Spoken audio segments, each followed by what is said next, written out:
Ministry of District Administration. Explore your history. Explore your land. Explore your sister islands. And Doctors Hospital. Peace of mind is important when life happens. Doctors Hospital. Always there for you. Call 949-6066. And Cineco. Keeping Cayman covered. Visit cineco.ky for your quote today. But I do have some questions. There are more questions than answers. Cayman Islands' foremost listener participation program. Talk today.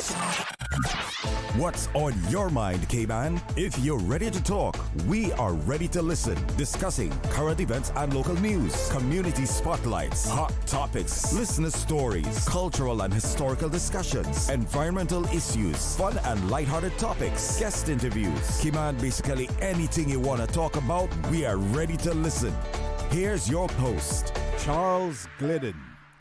Coming up, get ready for the Hope for Today Foundation's 5K recovery. And later on, we can freestyle with Open Line, chatting about this, that, and whatever's on your mind. Talk Today is next on Radio Cayman. Stay with me. Talk Today is reminding you to avoid any statements or comments which are abusive, derogatory, malicious, or defamatory. Do not use indecent language or make any statement that is false or misleading. Call 1-800-534-8255, 949-6990, 949-8037, or WhatsApp us on 925-3261. And now, back to Talk Today. Good afternoon, and welcome to Talk Today. I'm Charles Glidden. Thank you for tuning in. I'll be here until 2:30. Hope you can stick around.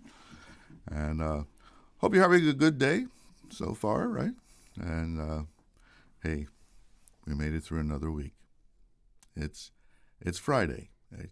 So all together now. 1, 2, 3. Thank God it's Friday. Friday. Not everybody came in on time, so let's do this again, okay? Let's try one more time. 1, 2, 3. Thank God it's Friday.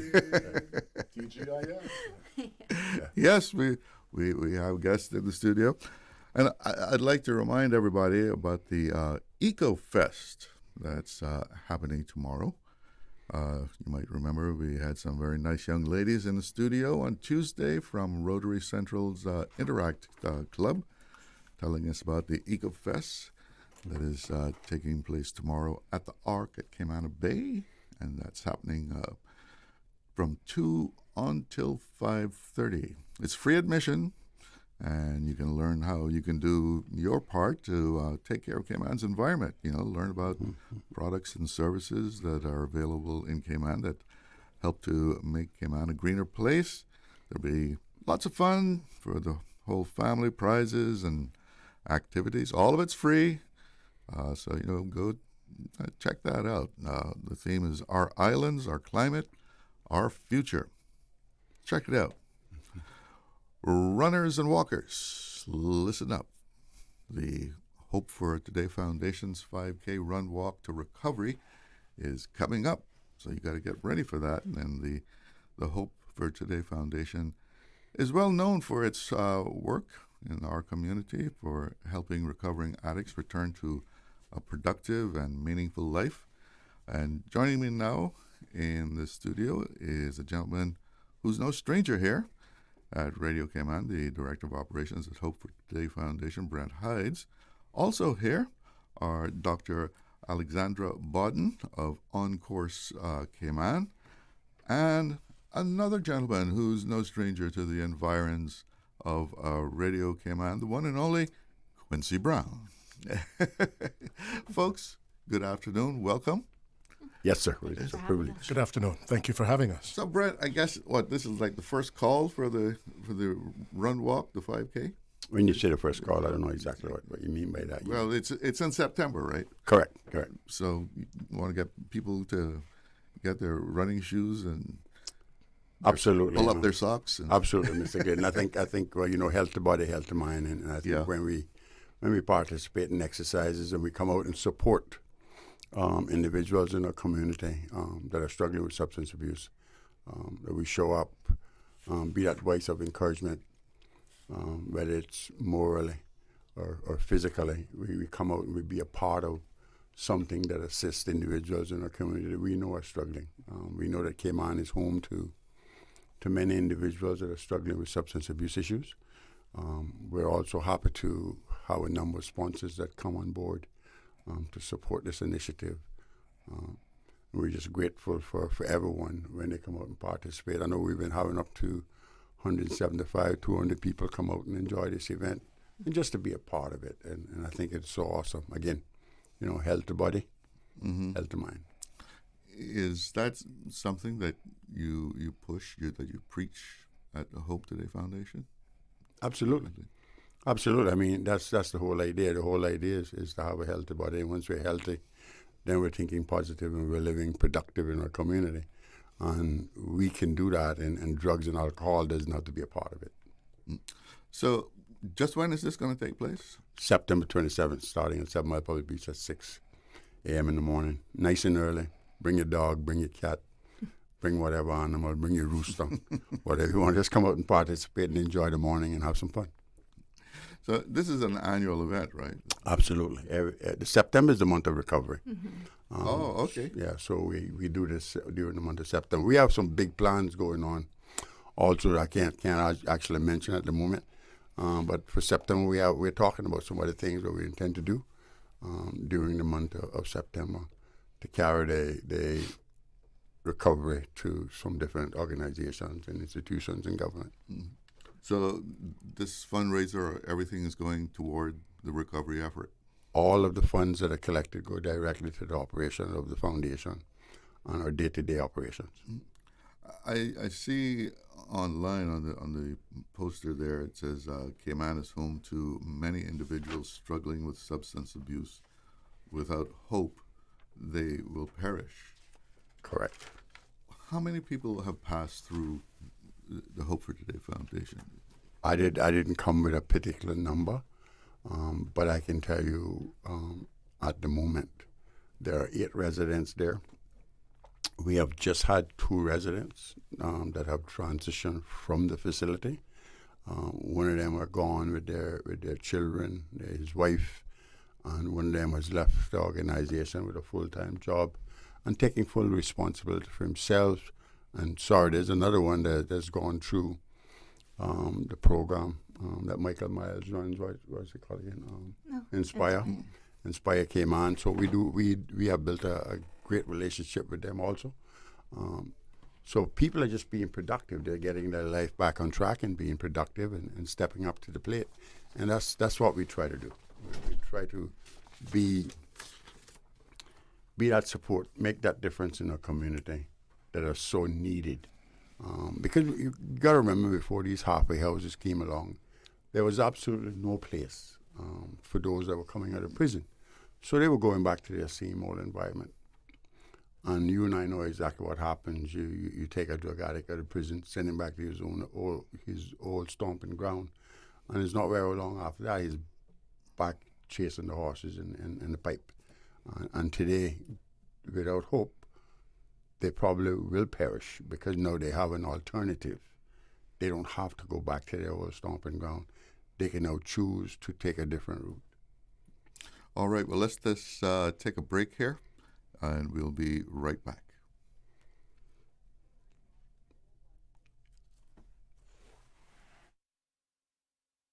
Accidents and illnesses can strike without warning. Ouch! When it comes to urgent care, every second counts. At Doctors Hospital, we have a dedicated team of experienced doctors and nursing staff available to you 24 hours a day, 7 days a week. Don't waste time in an overcrowded emergency room when you need urgent care. Whether it's a broken bone, a severe infection, or a sudden illness, trust in Doctors Hospital's unwavering dedication to providing the best immediate care. For complete urgent care when you need it the most, choose Doctors Hospital, located in Georgetown, 16 Middle Road.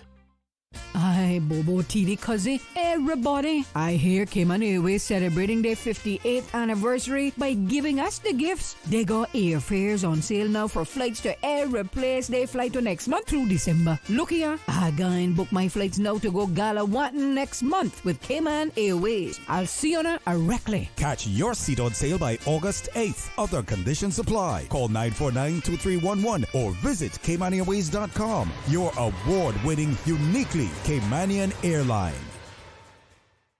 Hey, new drivers. Don't just drive, drive smart. Cynical and Inspire Cayman's Safe Driver program will show you how.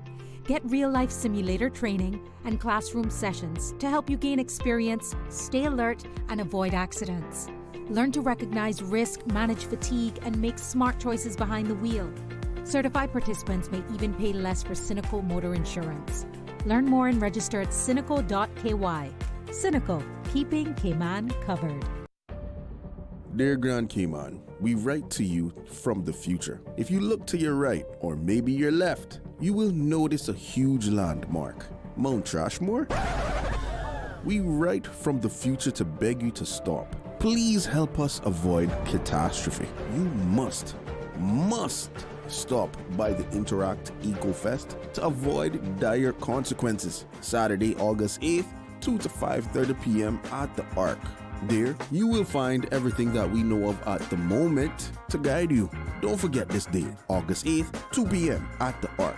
The future of Grand Cayman depends on you. This message was entrusted and delivered in good faith by the Interact Central Cayman Islands, sponsored by Rotary Central Cayman Islands. Let the youth be your guide.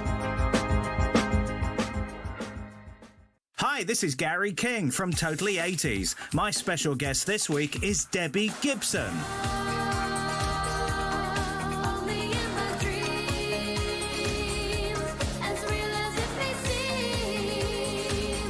Debbie tells us who inspired her as a kid.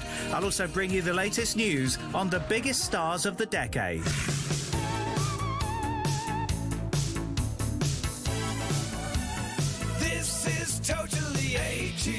Heard on Saturdays from 2 until 4 p.m. on Breeze 105.3 and 91.9. Radio Cayman's Talk Today.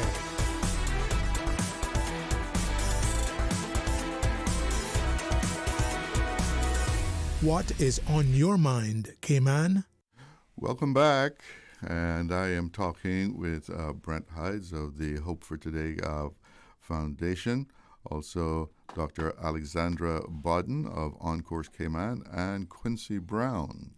Dr. Bodden, what is your relationship with the Hope for Today Foundation?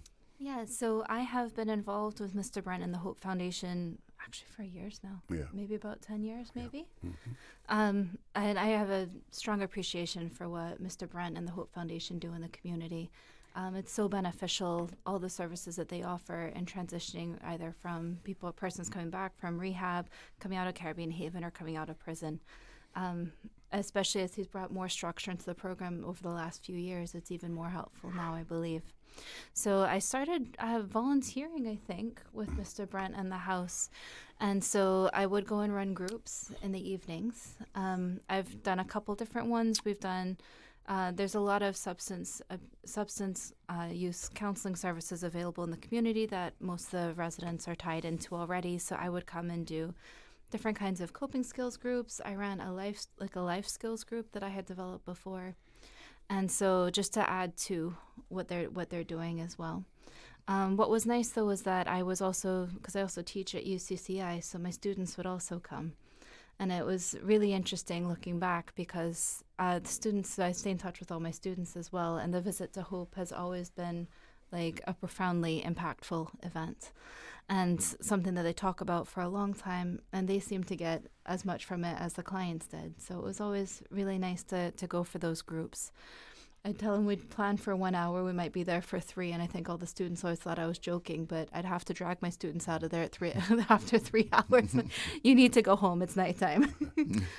So we've done different groups over the years. I've always helped with the walks. We're one of the sponsors as well. And then all the public education, I think, is really important as well. just helping the public to understand what happens with addictions, how it ties in with mental health as well, the different services that are available, and really kind of encouraging people to reach out. Even at the beginning, we've done a lot around understanding what addiction is and how it works, recognizing it. Just because someone is functioning and able to show up to work every day doesn't necessarily mean that there's no addiction or no substance use disorders going on. So, as a mental health professional, psychiatrist? I'm a psychologist. Psychologist. Yes, so I don't do medications. Yeah, psychologist. Thank God. I do have training in medications and an appreciation for them, so I will say that. I have a degree in psychopharmacology, but I don't prescribe in Cayman.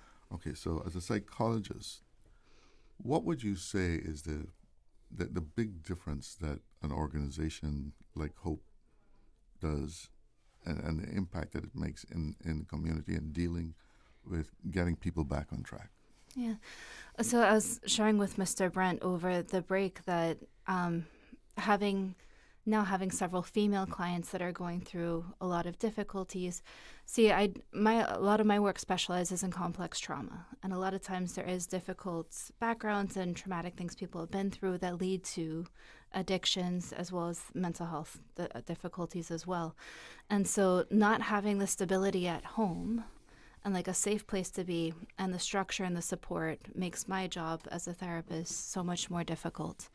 So that there is a place that they can go that is safe, where everyone is sober, there's structure, there's support, because they run a lot of groups in the house as well. So even like people coming right out of rehab or right out of prison, you're not like kicked out the house to go to different services. There's groups run in the house as well.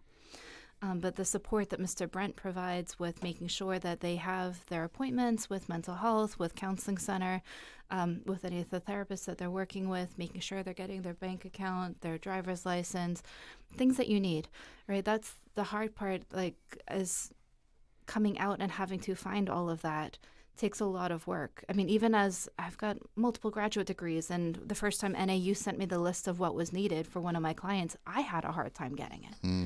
So, like, that's, if you don't have a printer to print things off, if you don't have the money to pay for the application, you don't have a passport, there's a lot of very practical barriers to being able to do things like get a job. So the practical support is really helpful, but that the house is safe, there's a lot of structure to it. Having routine alone helps to avoid a lot of the difficulties that you see in major life transitions. So I think that not only the services themselves, but how they are implemented and executed is a big part of it. Yeah. And I know from my talks with Brent in the past, one of the things that Hope Foundation does is accountability. I mean, the clients are made to account for what they do, right? Right. Yeah, and I did a lot of work in rehabs overseas especially, and that's actually really helpful having the treatment team, so that way Brent can provide the support and the structure and potential consequences if things go wrong. But then you have the other people there as well to be able to go to talk about it. And so, like, the therapist often get to be the good guys, which is nice. Like, oh wow, like that sucks. Like, what happened? Give them space to vent and clear their heads, and then make sense of it, and moving forward, and having the support and working on adaptive coping skills, right? So a big thing that we do when we're working with substance use disorders is that it's not just not using, it's about building a life, let me use the DBT term, building a life worth living, right? Having a fulfilling life, right? So it's not just not using, but building helpful social support, active coping skills as you're bringing in the other things as well that will help to continue to pull them forward. Quincy Brown. Yeah, what you say? Good to see you. Good to be seen. Good to see you too. What you say going on? You tell me, what's going on with you? A lot going on, brother man. Look, once you become clean and sober and you have found yourself, a lot of good things start to happen for you. So are you resident at Hope for today? Yeah, that way I'm staying now. I'm staying at number 348 Birch Tree Hill. I am a resident at Hope for Today Foundation. This is probably my third time there. I was last there, the time before that time. I returned from Jamaica June of 2019, and I stayed there from June until December of 2019. So I was there for 6 months working a very good program as I'm working now. I've had I would say about three times there. But there is hope at Hope. And let's just say there are other halfway houses. Sometimes a bridge might get burned down, but there's always hope. I'm very happy to be at Hope for Today Foundation. You get my drift? Mm-hmm. Mm-hmm. Yeah, man. What would you say makes the difference of you being at Hope Foundation? Well, Hope for Today Foundation provides a place for us men coming out of prison. And I was told that people that don't know what I'm about to say, Quincy, don't tell them. A lot of people really don't know, but I'm going to say it anyway. When I came out of prison, my prison number is 5266, and I hope never to return to prison. I learned my lesson.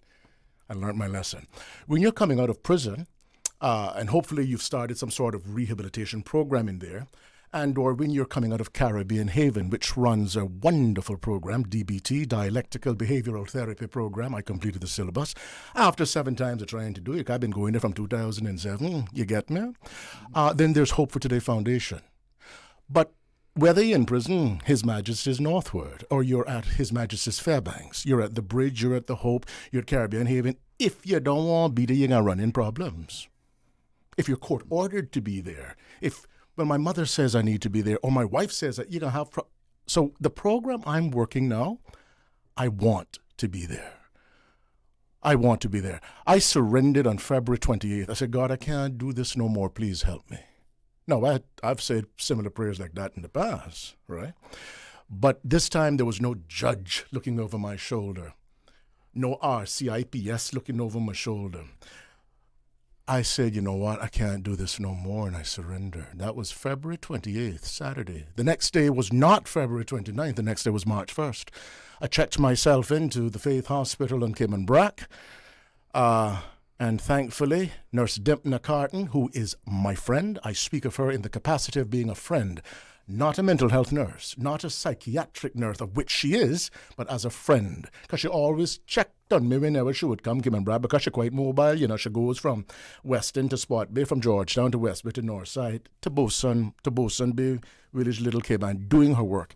And she's always planting seeds. So I said, yeah, let's go to Grand Cayman. So I came to Grand Cayman on March the 2nd, and I stayed at the Anthony Eden Hospital, Georgetown Hospital, from March the 2nd until March the 8th, International Women's Day. March the 8th of this year, I went to Caribbean Haven, and I worked a program there, again, because I want to.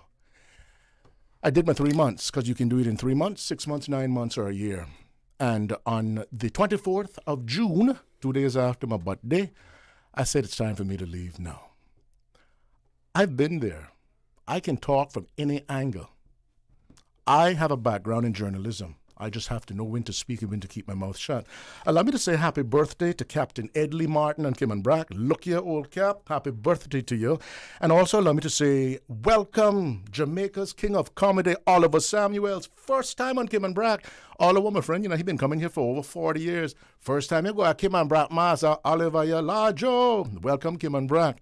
Remember that interview I did with you 25 years ago? Happy birthday, Camilla Watson. Aunt Cammy is a matriarch in the family. I want to say thank you for all you've done in my life, Aunt Cammy. Happy birthday. I love you. And look, yeah, I don't forget the days when you used to take care of me when Mama had to go walk, you know, taking your curlers from your hair and making like a train. Yeah? I always enjoyed playing with Barbie dolls and curlers. But pain so starts Quincy, before the addiction. Dr. Bodden, I'd love to hear you talk about that, because medication and doping and drugging does not take away certain pain. That's where I'm at today, completely drug-free. So completely drug-free. You said you've made several attempts to get back to a meaningful life, but this time you want it. It's no, you're not being ordered by a court. Not at all. And so, Kachalo, you know how let me not cut you. Sorry. You think this time around you're being at Hope that this is going to be different? Well, it's going to be very different. I'll tell you why. I have 4 years left to live. You have 4 years left? I will clock out at 50. It goes deep. I'll talk to you off here about that. So Christ had a 3-year ministry. I have 4 years left to live, so this has to be the time. I have to accomplish quite a bit. And I'm not court-ordered. I am here doing what I'm doing. When I was in prison, I spoke with prisoners that should not be in there. I'm not court-ordered because I know exactly when you have certain, perhaps magistrates, or perhaps lawyers, or probation officers. So you can put me in front of a magistrate knowing damn well that I was using last night. Did you know that your niece is selling drugs? The hypocrisy of the system. I've had enough. There comes to a point where you say to yourself, you know what? I had enough. I've had enough crack cocaine. And look here, and I don't realize that relapse is a part of recovery. Because what we don't want here, in my best Caymanian accent, give me 10 seconds and I'll be finished. What we don't want to hear is this: oh God, Quincy, you were doing so well. You're gone, fall off the wagon again. It's a daily reprieve, one day at a time. We're going to take a break. Be right back. Did you know that Doctors Hospital provides urgent care services 24 hours a day, 7 days a week? And Doctors Hospital's urgent care physicians have access to the most advanced MRI and CT imaging in the Caribbean, providing reliable diagnostics when you need it most. When you need quality urgent care for an illness or injury, Doctors Hospital is here for you 24/7. Whether it's a migraine, chest or abdominal pain, shortness of breath, broken bones, or another urgent need, Doctors Hospital at the top of Walker's Road. Urgent care right now. Cineco's parametric insurance after hurricanes is now available for motor policies. Fixed automatic payouts cover incidental vehicle expenses like fuel, cleanup, and minor repairs. No claims, no damage required. $200 for comprehensive policies or $100 for third-party policies. Available exclusively through Cineco and included with all new motor insurance policies and upon renewal for current policies. Visit Cineco.ky today. Cineco, keeping Cayman covered. Think on no Cayman? Get out and explore the legends behind our landmarks competition. Visit any landmark on interactive map, snap a photo or video, then share it to Instagram or Facebook and tell us what you learned.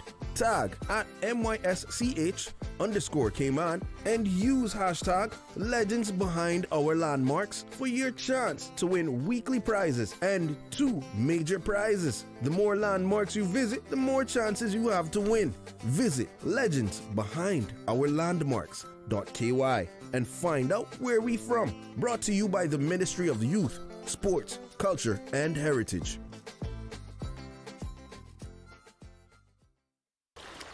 Wouldn't it have been grand if you had purchased land 30 years ago? It may not be 2020, but a perfect vision has never been more clear. Cayman Brac and Little Cayman, poised for growth with an eye on the future. Your land, your history, your future.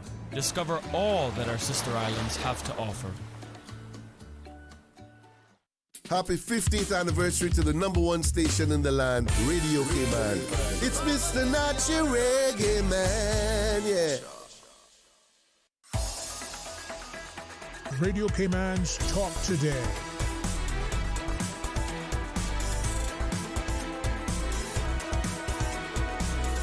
What is on your mind, Cayman? Welcome back, and we're talking about recovering from addiction and the work of the Hope for Today Foundation. Dr. Bodden, we just heard Quincy telling his story and the number of relapses. Is this a common type of scenario for people who are trying to find their way back? Yeah, for sure. What Mr. Quincy said about relapse being a part of the process is absolutely correct. And even if you look at models now of the ways that we kind of move through what called the stages of change, relapse is included, because there's going to be times that we do what we can to get through. And I say everything works until it doesn't. And so if there is a slip or even a relapse which just depends on how far back into our old habits we get.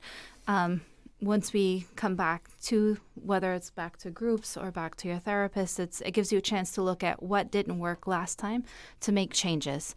A lot of people get very frustrated, especially as Mr. Quincy said, if people come down on you, why did this happen again? People get overwhelmed when they don't understand everything that goes into the process of recovery. And so it's important to know that even if you do relapse, you still have that experience, you have the clean time from before, and you have knowledge from that time as well. So it's not falling down, but just how you get back up. That's what's keep important. Trying. Right. Yeah. And take the time to look at what was different, what could we do differently, was a specific situation. Because I also say relapse is not when you pick up. Relapse starts from before that, but it takes time and effort and energy to be able to stop, slow down, and go back and actually acknowledge that, right? That it didn't start when you decided to stop for a drink on the way home on Friday night. It was when your boss came in with unfair demands and you weren't sure how to set a boundary on Tuesday. And then you got home and tried to talk to a friend about it and got shut down. Like beginning to recognize those things, because in that case, it's not, the relapse prevention skills are always helpful, but in this case, it might be looking at some assertiveness and ways of being able to have more control and more say in your life. So that's where the therapy is really helpful for having space to go back and talk through. Say we all use for a reason, right? Whatever it is, and it doesn't even have to be drugs or alcohol, right? We all have bad habits that we go to that are maybe cause us either guilt or frustration or some other unhelpful consequence afterwards. So going back to see what needs they meet is what's important. And so that's where you will then learn new ways of meeting those needs in order to move forward in your recovery. Brent, when I came into the studio here, you and Quincy were already here, and you were talking about, you sounded like you were describing someone who is addicted, and you were saying, we're children. We don't take responsibility. We don't even buy toilet paper. Yeah. Talk a little bit about that lack of taking responsibility for your life. So what we were talking about is individuals that may have started to use drugs at an early age. What I've found from myself was I started smoking weed from a very early age, like 14, 15. I went through high school, and God knows I could have developed better than I did as far as education and far as being a productive member of this community, but I continued to smoke weed even going to up to 25, 26 years old. I found myself at 26, 27 years old still acting like a teenager.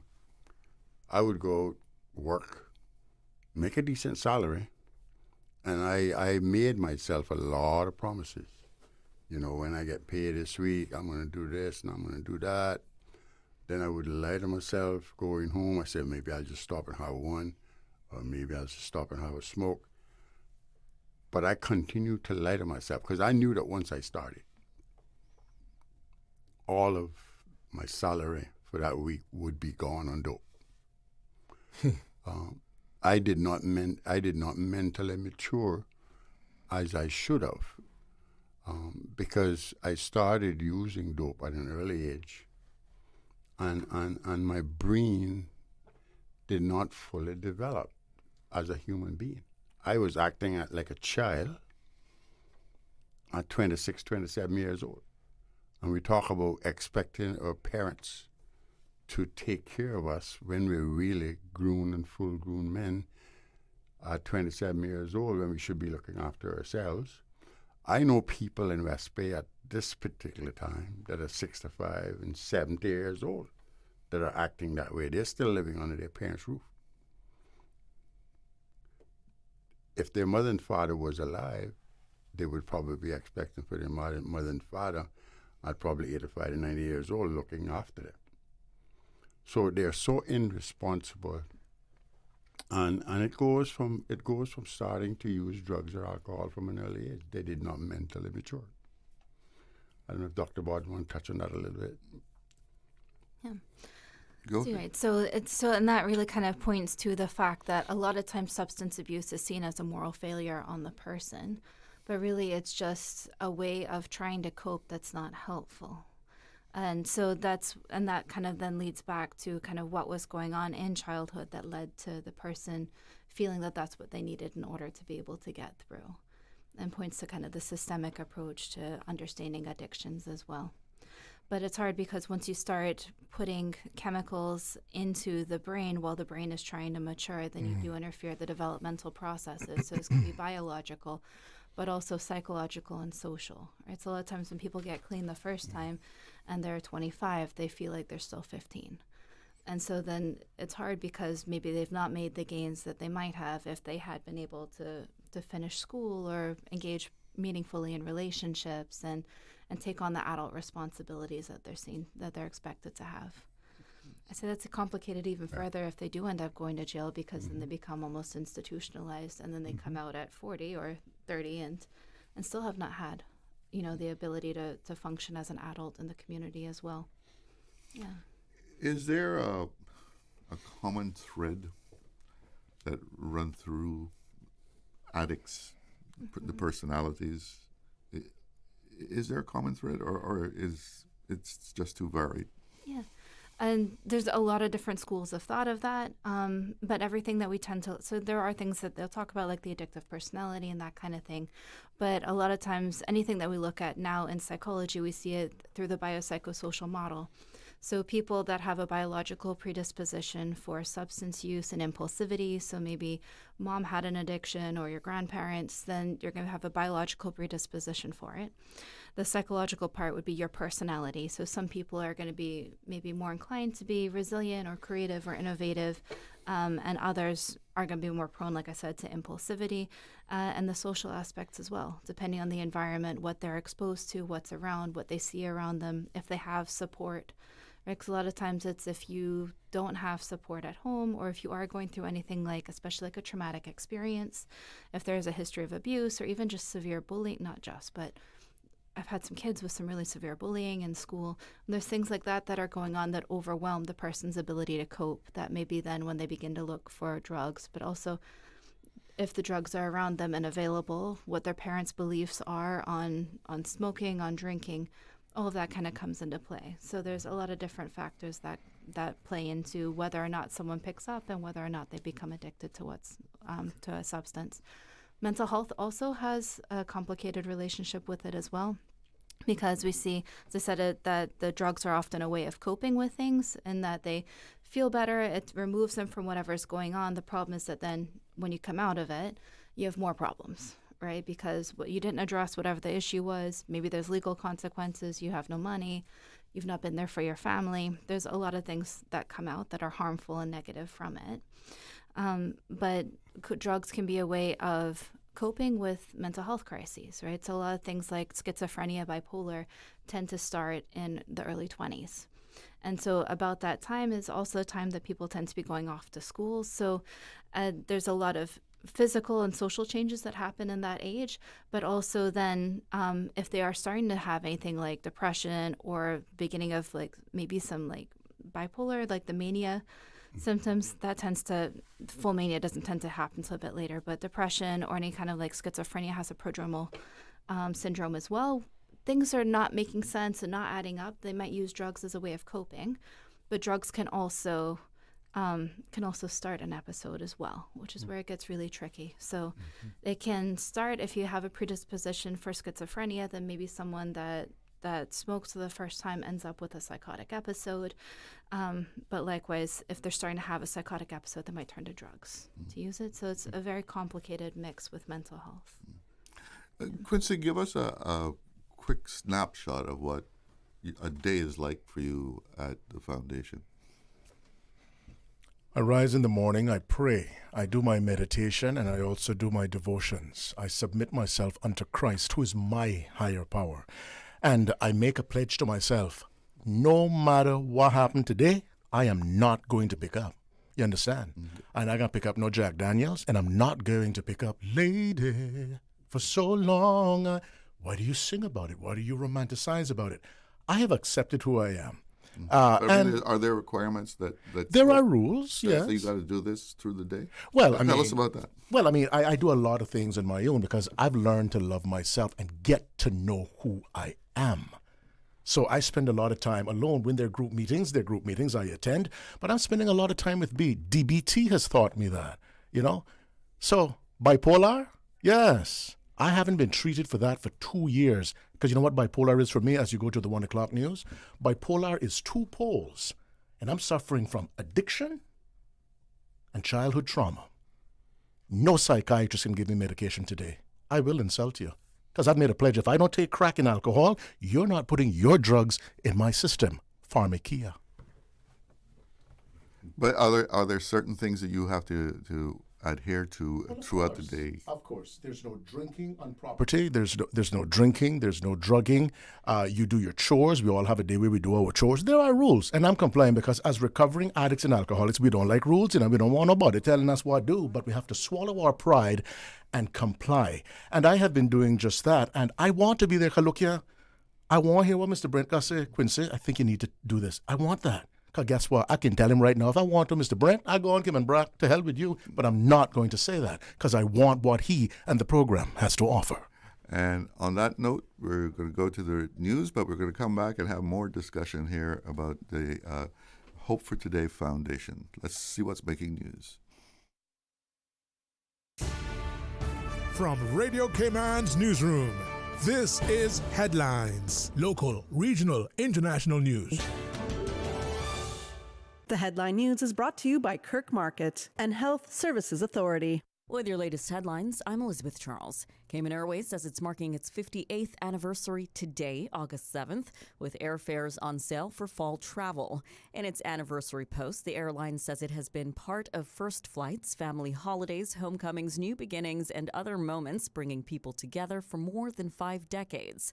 Flight bookings can be made by phone, online, and through its mobile app or with a travel agent.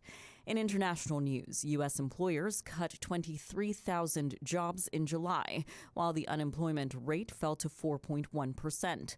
The Labor Department reported the seasonally adjusted figures today, according to the New York Times. The report says hundreds of thousands left the labor force, while May and June job gains were revised down sharply by a combined 103,000. Over in Canada, they added 75,100 jobs in July, and its unemployment rate fell to 6.4%, Statistics Canada says. Reuters reports today that the job gain was far above its poll forecast at 16,500.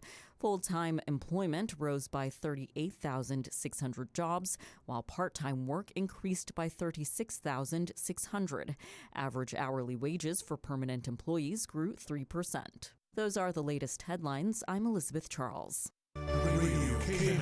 More news available at www.radiocayman.gov.ky. Check out our social media pages: Facebook, YouTube, X, formerly Twitter, Radio Cayman Headline News.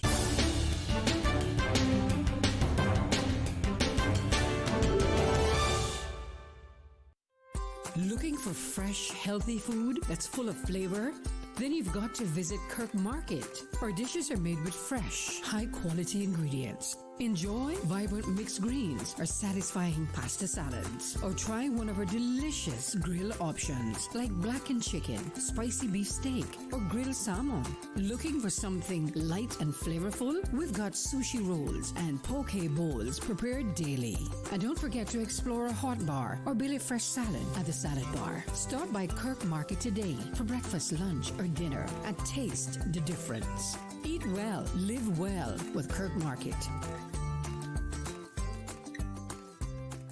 HSA's Orthopedic Clinic has relocated to the second floor of the Smith Road Medical Center. Our dedicated team of highly skilled orthopedic surgeons treat conditions ranging from spine to ankle injuries in adult and pediatric patients. We offer minimally invasive procedures from ligament reconstruction to hip and knee replacement. If you have experienced an injury due to sports or day-to-day activities, call 949-8600 and schedule an appointment with HSA's Orthopedic Clinic, now located at the Smith Road Medical Center.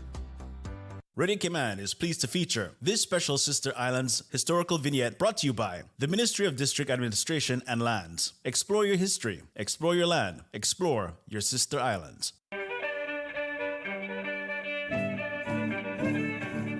Born September 25, 1947, at Watering Place, Cayman Brack, Royce Adolphus Dilbert was the firstborn son to Helen and Grace Dilbert, née Tibbetts. As a young boy, he attended Weston Primary School, then later Gainstead High School in Jamaica, when the family moved there to be closer to his dad, who was chief engineer on Colonel ships. During school breaks, he would work at Hannah's haberdashery store as a wrapper. Wanting to be a seaman and engineer like his dad, shortly after his 16th birthday, Royce would join his dad on the Colonel ship, the Kirk Pride, as a messman, later working on other Colonel ships. for Bodden shipping on the Merco, National Boat Carriers, West Indian Towing Company, and West Indian Lines. Mr. Dilbert would enroll at National Technical School, and at age 25, he achieved his chief engineer license. By this time, Royce had worked his way up the ranks from BR messman to wiper oiler, fireman, second and first engineer to chief engineer.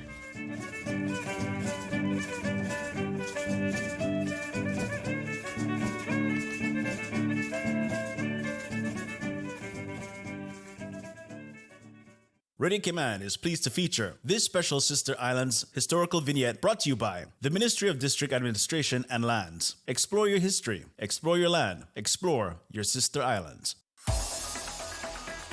Radio Cayman's Talk Today.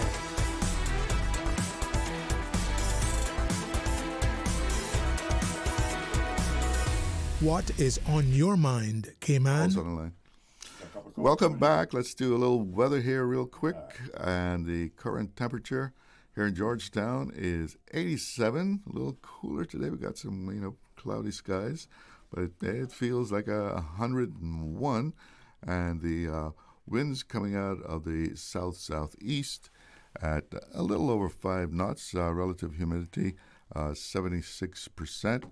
Afternoon forecast is calling for some thunder showers. And tonight we can expect partly cloudy skies with cloudy spells and a 40% chance of late-night showers and thunder. Temperatures in the low to mid-80s. Winds out of the east to southeast at 5 to 10 knots. Seas expected to be slight to moderate, running at 2 to 4 feet. Next high tide at 6:24 this evening. Next low tonight at 12:33. Sunset at 6:57, and the outlook is for similar weather conditions through Sunday evening with an increase in the chance of showers as a tropical wave approaches the Cayman area. Just going to give us enough water there to take care of the grass and the plants, right? Taking a look at the National Hurricane Center in Miami, all is clear. Tropical cyclone activity not expected during the next 7 days.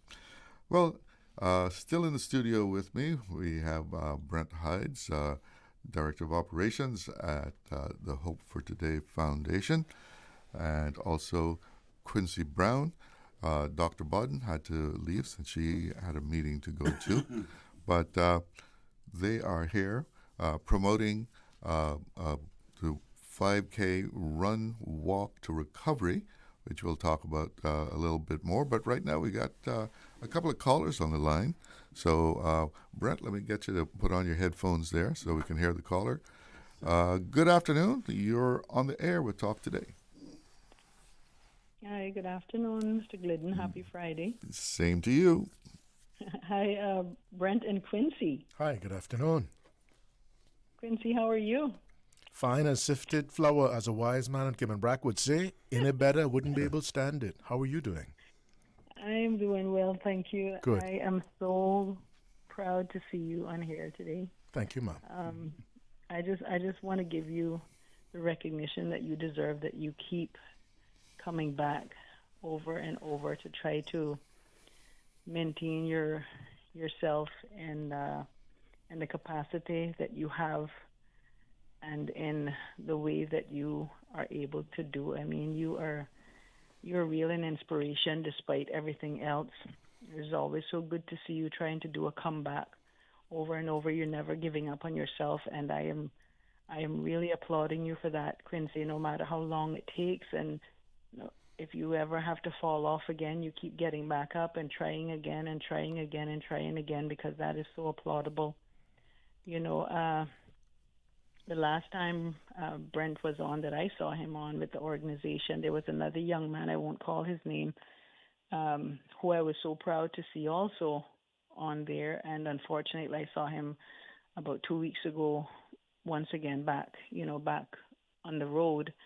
And it was quite disappointing. We had a conversation, and I tried to, encourage him as often as I do. But very, very good to see you, Quincy. We saw each other in Foster's the day before yesterday. Mm-hmm. And Brent, it's so commendable also to you for the work that you continue to try to do here in Cayman with these clients. And I wanted to say, I've said this publicly before on the radio, but Cayman is so small, and I think that could contribute to one of the reasons why some of our people will repeatedly backslide in this fight that they have going on. I had a very dear cousin of mine who fell into similar circumstances, and she lost her battle to that and then to something else. And it's always encouraging to see people who repeatedly come back and try again. I tend to feel sometimes that Cayman is not the place to give people second and third chances, especially our own people.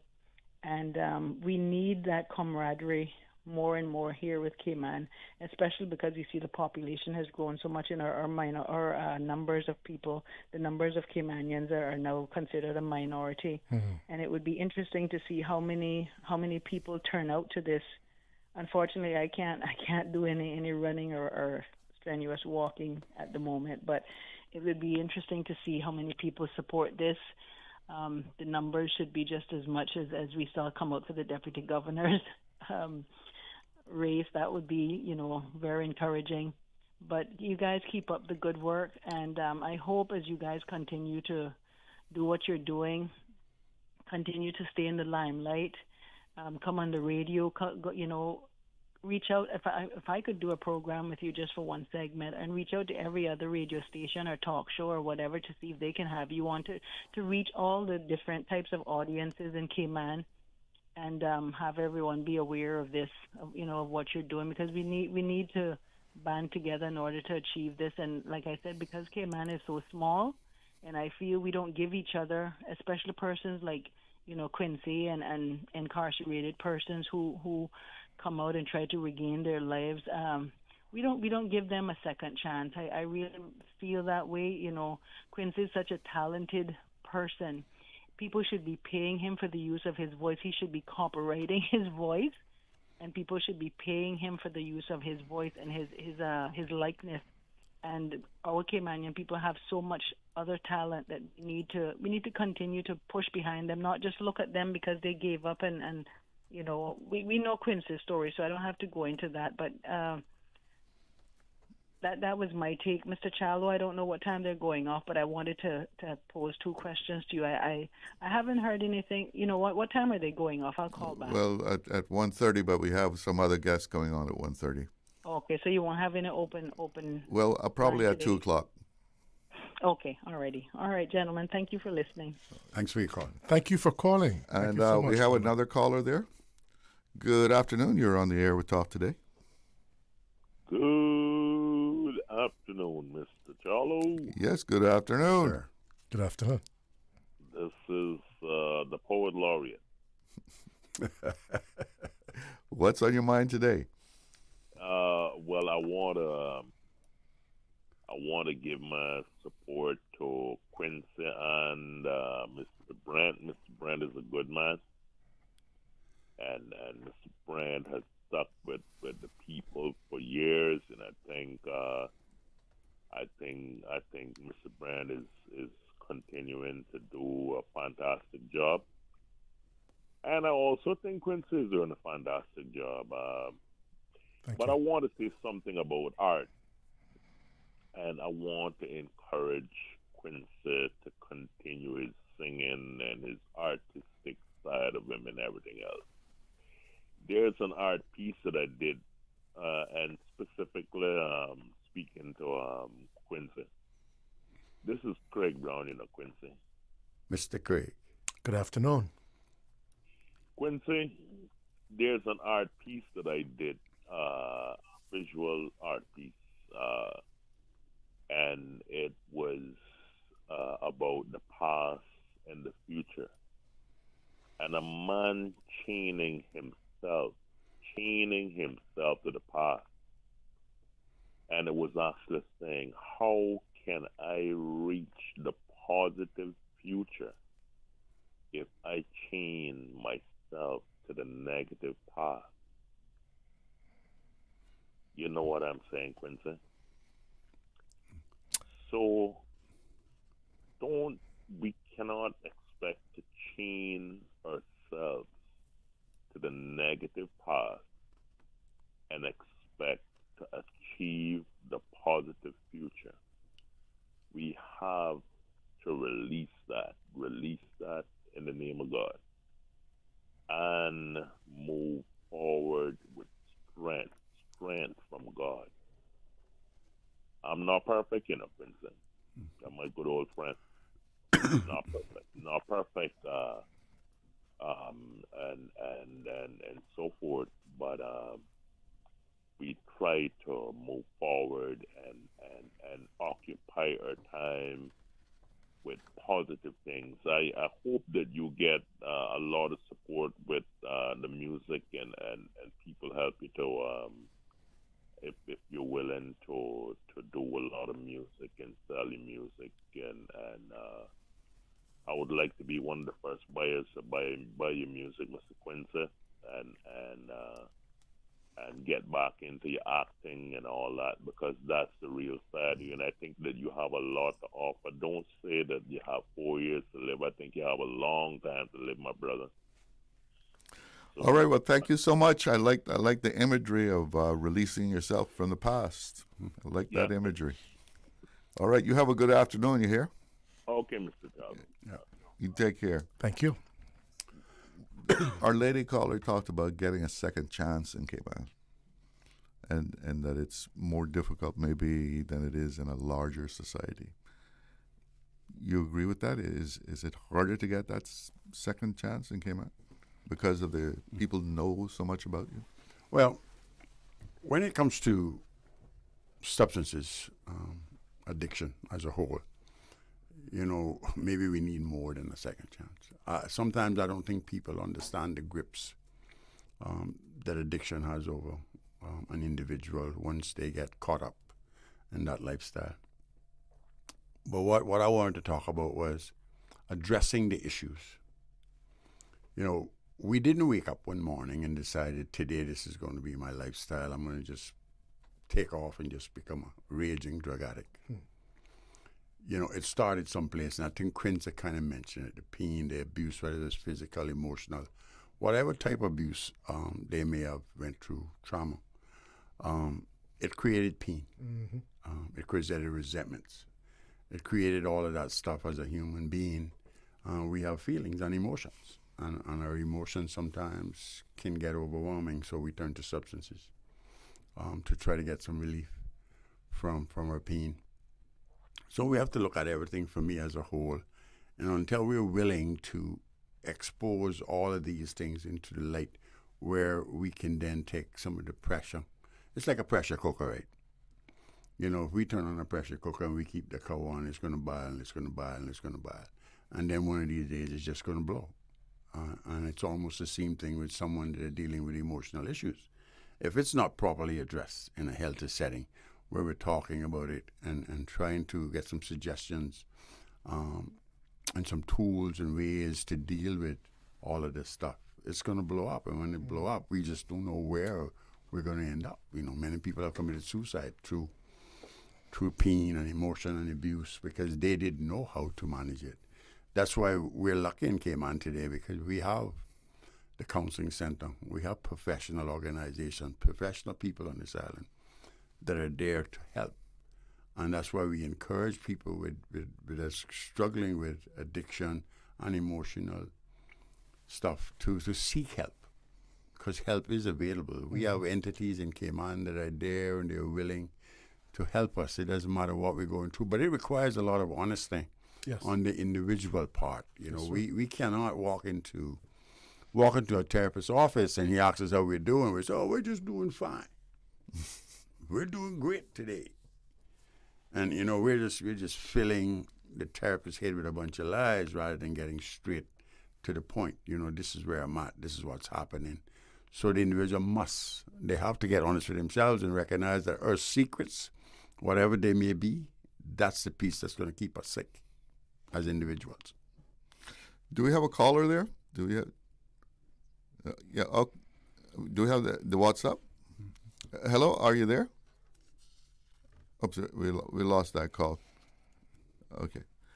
So, you're having this fundraising walk, run coming up. Yes.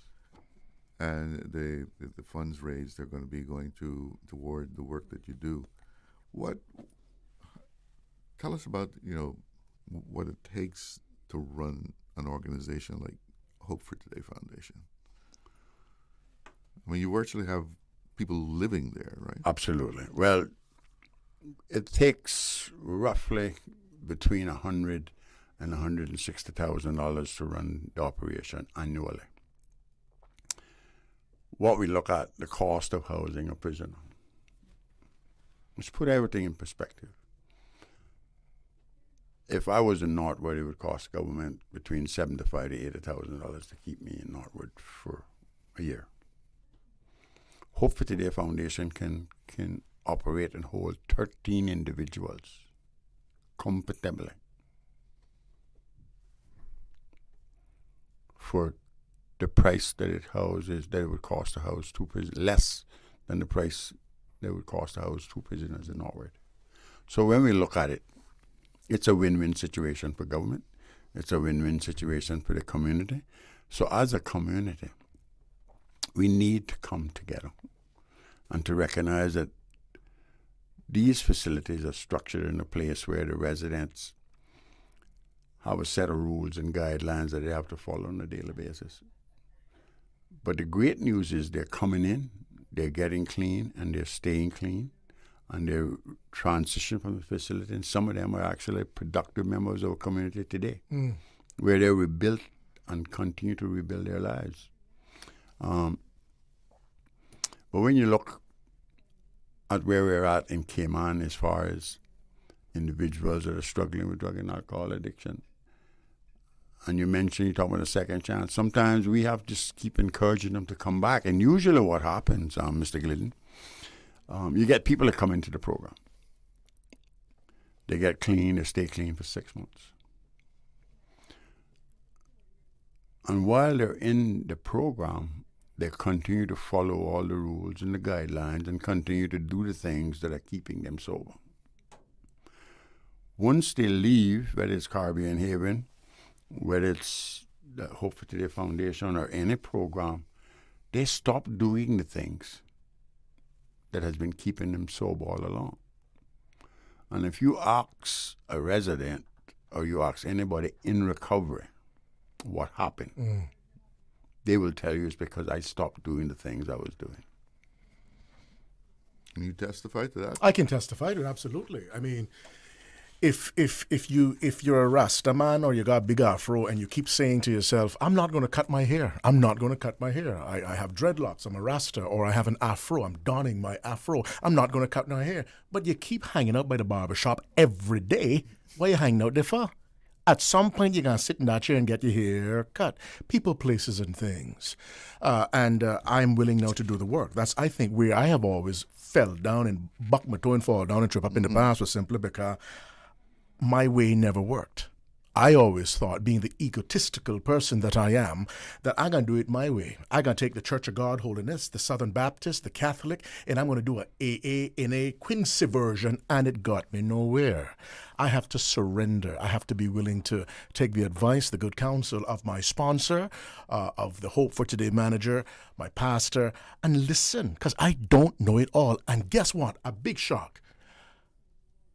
I am not God.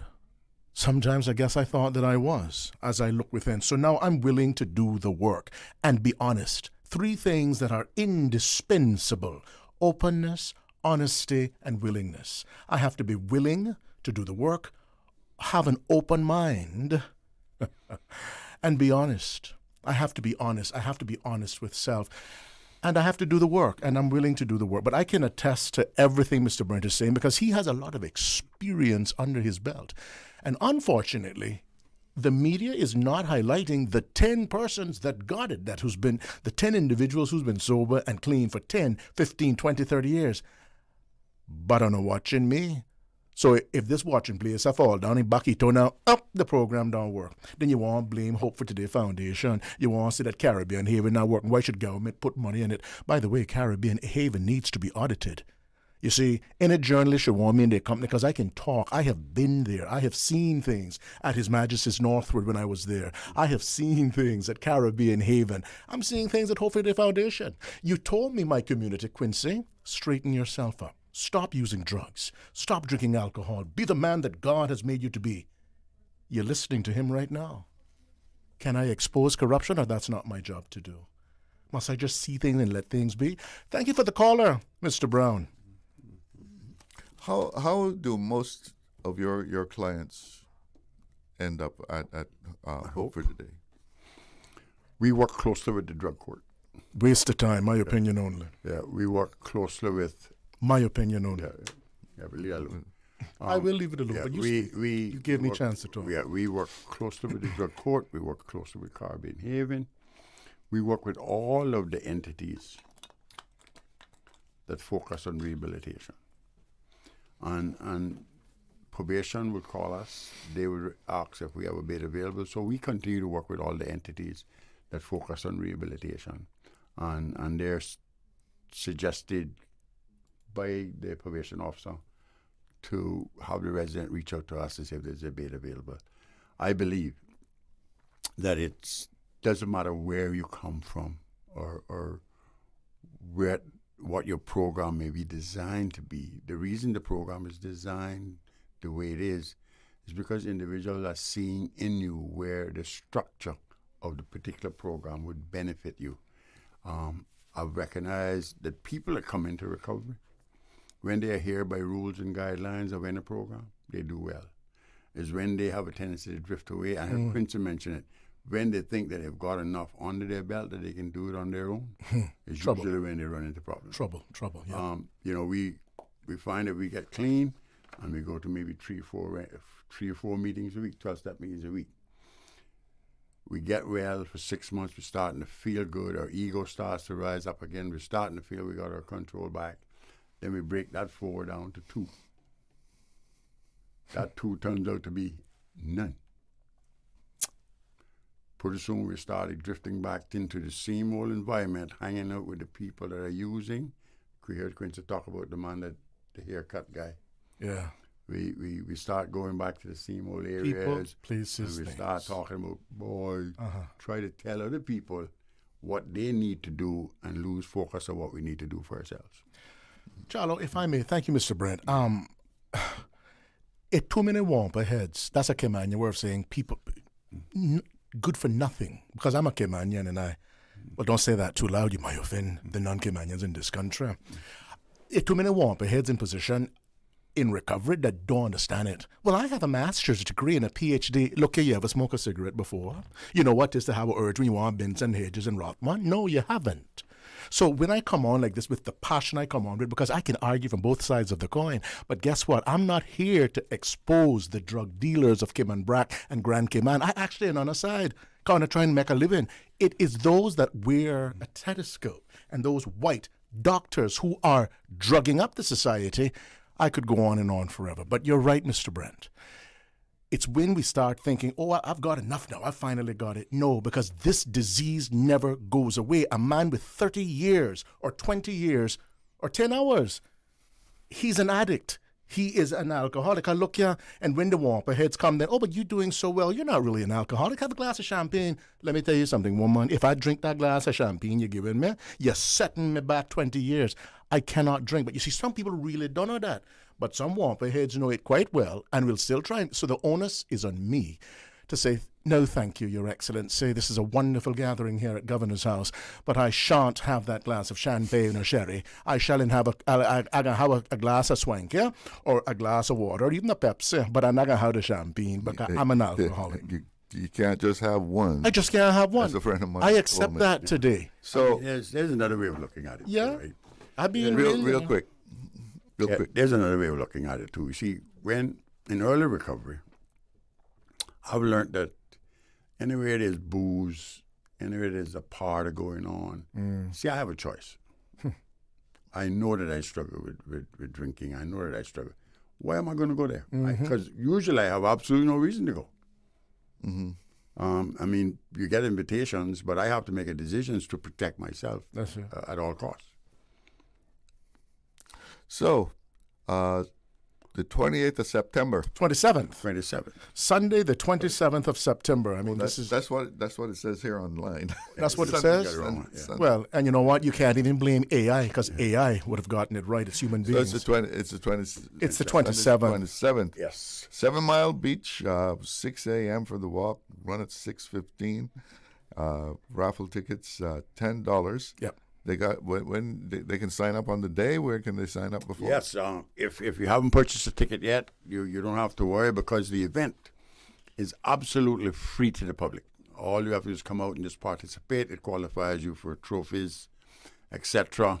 If you want to be a part of the raffle where you can win some awesome prizes, I'm going to allow Quincy to go ahead and go through the sponsorship. We're going to thank the sponsors real quick, Paul. Yeah. Let's do that very quickly. We got to say thank you to Foster's Food Fair, Better Because We Care, Junk, McAlpine, MEDAC, the Ministry of Investment, Innovation and Social Development. You hear the radio personality come now there. Coldwell Banker, Lobster Pot, Island Tay, C3 Pure Fiber, Cayman Times, Shore Built, Dr. Tomlinson, Infinite Mind Care, Morgan's, On Course, J. Michael. Thank you to all of our sponsors for making the 15th annual Hope for Today Foundation 5K Walk Run for Recovery possible. Hope for Today Foundation, helping people help themselves. It was great to have you all on. Great discussion. I hope you got a good turnout for the run walk. Have a great afternoon. Thank you, sir. Thank you, Chalo. Yeah. One love. Yeah. We'll be going to meet some of the interns that are here at Radio Cayman, so stay with me. Hey, new drivers, don't just drive smart. Cynical and Inspire Cayman's Safe Driver program will show you how. Get real-life simulator training and classroom sessions to help you gain experience, stay alert, and avoid accidents. Learn to recognize risk, manage fatigue, and make smart choices behind the wheel. Certified participants may even pay less for Cynical motor insurance. Learn more and register at cynical.ky. Cynical, keeping Cayman covered. Explore your history. Explore your land. Explore your sister islands. The ultimate staycation experience. Your culture, your freedom. The land that time forgot isn't gone. It's your sister islands. Discover all that our sister islands have to offer. Accidents and illnesses can strike without warning. Ouch! When it comes to urgent care, every second counts. At Doctors Hospital, we have a dedicated team of experienced doctors and nursing staff available to you 24 hours a day, 7 days a week. Don't waste time in an overcrowded emergency room when you need urgent care. Whether it's a broken bone, a severe infection, or a sudden illness, trust in Doctors Hospital's unwavering dedication to providing the best immediate care. For complete urgent care when you need it the most, choose Doctors Hospital, located in Georgetown, 16 Middle Road. There you go, sir. Thanks for choosing JN Money Transfer. Boy, thanks to JN Money Transfer, I can stay right here in Cayman and pay mama bills back home in Jamaica. Her water, light, phone, and other bills never late. Every month I pay everything in one place. Make payments to over 30 companies in Jamaica through JN Money Transfer. Fast, affordable, convenient. Call 1-800-744-1163 for details. Public voting is now open for the inaugural Making Waves People Choice Award, and now it's your turn to have your say. Visit CaymanConnection.org/vote to meet this year's finalists. Read their inspiring stories and vote for the Caymanian whose journey has inspired you the most. But don't wait too long. Voting closes on Sunday, August the 9th. Then join us live for the Making Waves Awards on Saturday, August 15th at 7 p.m. on the Cayman Connection Facebook page and YouTube channel. Go to CaymanConnection.org/vote and cast your vote today.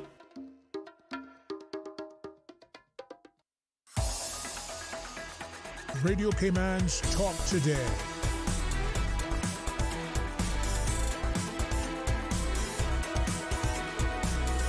What is on your mind, Cayman? Welcome back. In this segment, we're going to meet two interns who've been here at Radio Cayman, getting an introduction to broadcasting and all that goes on the air and off the air. Joining me in the studio right now is Tyler Stewart, and also Hannah Jackson. Welcome to Talk Today. Thank you very much. Yes. So, how did you come to be interns here at Radio Cayman? Tell us a little bit about that. So for me, last summer I was doing journalism for CNS originally, and I was doing things like interviewing, and I was writing articles, and that was kind of my stepping stone into the journalism world. And this summer I was looking into radio a bit more, and I thought that this would be a good experience just to further step into that, just telling stories and being able to kind of just produce things is something that I just want to get more experience in.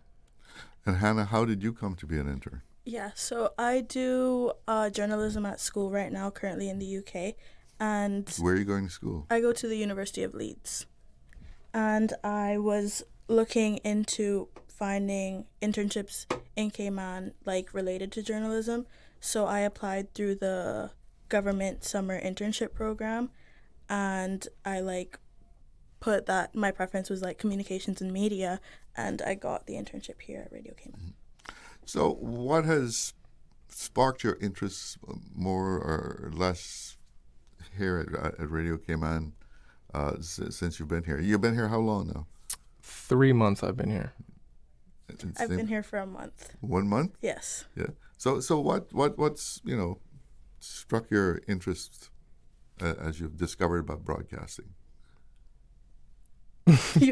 Okay. For me, I think the interest lies in the freedom of it, I think. A lot of other professions are kind of hard stuck into one category. With radio, you have a lot of freedom. You don't really know what you're going to do the next day, and I like that. So you've been making the rounds? Yes. Yeah. So I think that's the most interesting part for me. And Hannah? Yeah, I just recently started working in the newsroom, and you I found just come a little closer to the mic. Okay. I recently started working in the newsroom, and I find that quite interesting. Just seeing the process of writing a story or getting sound bites, voicing the story, and then it going live at 6 or whatever time. But yeah, my main interest is in sports, so getting to see Dion work is cool. So when did you first get an interest in journalism, communications, as you've grown up? I think that interest is more of a recent thing for me. Originally, I was doing science. I was more in sciences, and then I made a transition to English, and that's when I started looking into things like journalism and radio. Yeah. And it's kind of slightly the same for me. Like I said, I'm a big fan of sports, and working in sports media has always kind of just been there in the back of my mind. But same with Tyler, I was also more of a science person, and then going into A-levels, I switched to more of the English path, and I then was yeah, I want to do journalism. So in school, you both were, on a kind of a science track. Yeah. What kind of science, interested you? I was doing biology. It was more so animal biology I was interested in. Yeah. What kind of science were you doing? I was doing all three, but I was interested in physics and astronomy. And you woke up one morning and yeah. You said, I want to do something more like journalism. Yeah. Well, for me, it wasn't really like a hard pivot necessarily, because I've always been interested in writing, just generally. So it was always between writing and biology. And during my first year of university, so last year, I just decided that I liked the English side more. But I mean, having a broad spectrum of interest really helps a lot in this business, because we don't just cover one single thing, right? I mean, have you found your backgrounds have helped you actually to be more understanding of what is going on? You're covering current events, you're covering many things that includes, sometimes it's a science thing, that some development, and you have some kind of better understanding of that. Have you found that?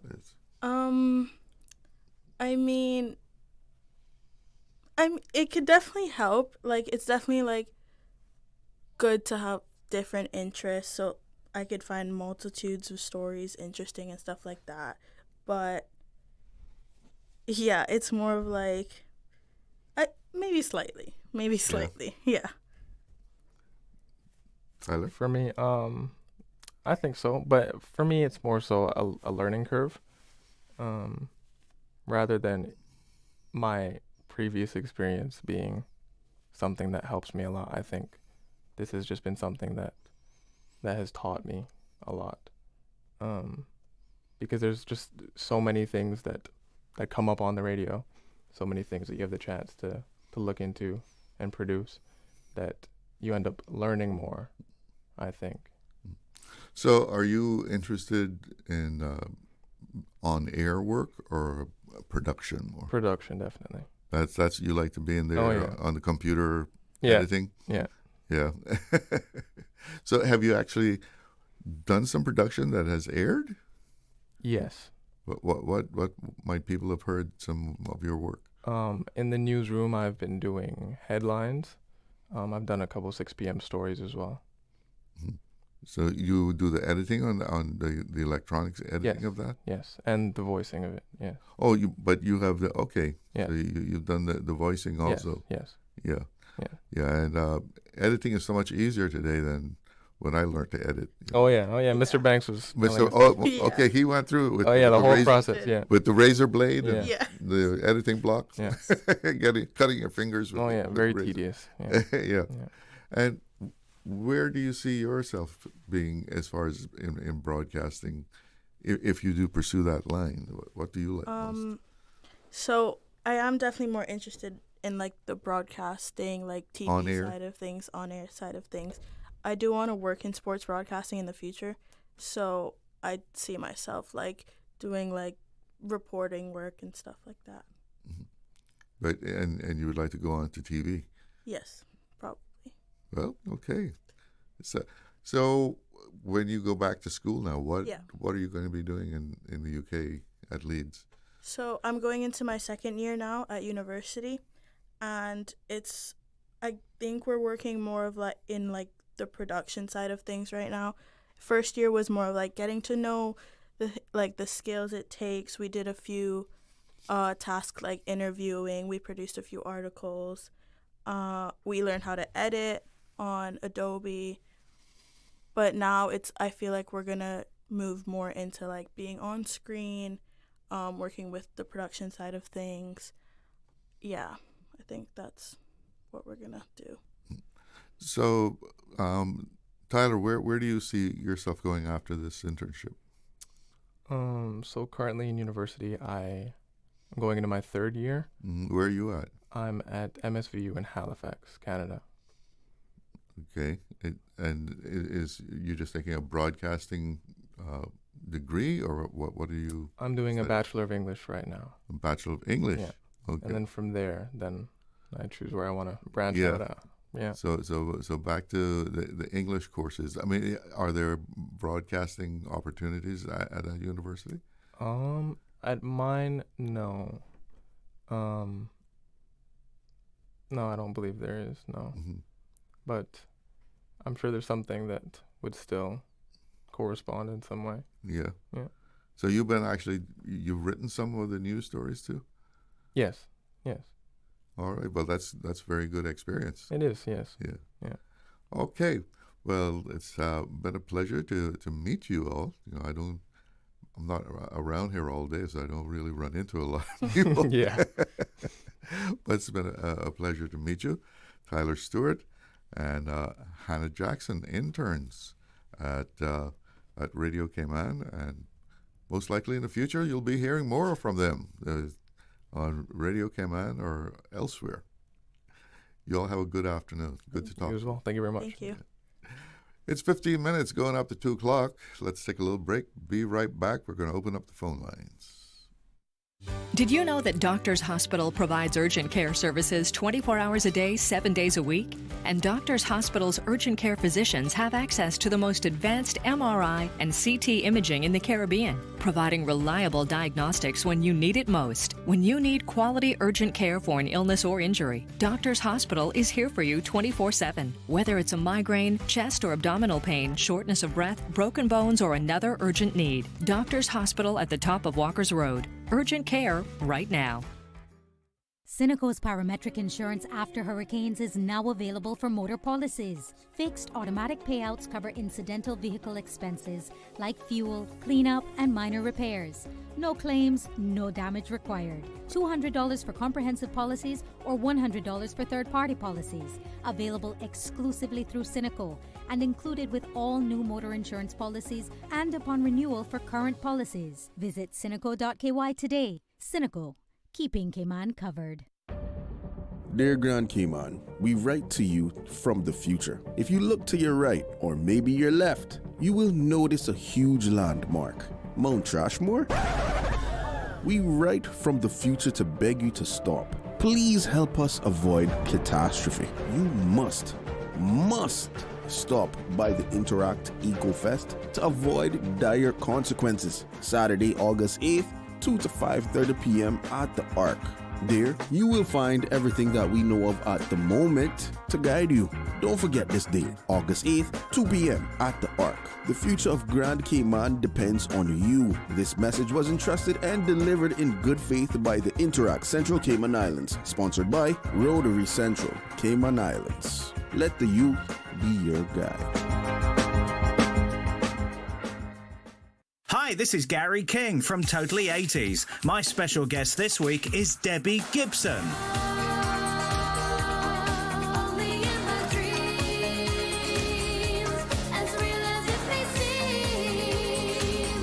Debbie tells us who inspired her as a kid. I'll also bring you the latest news on the biggest stars of the decade.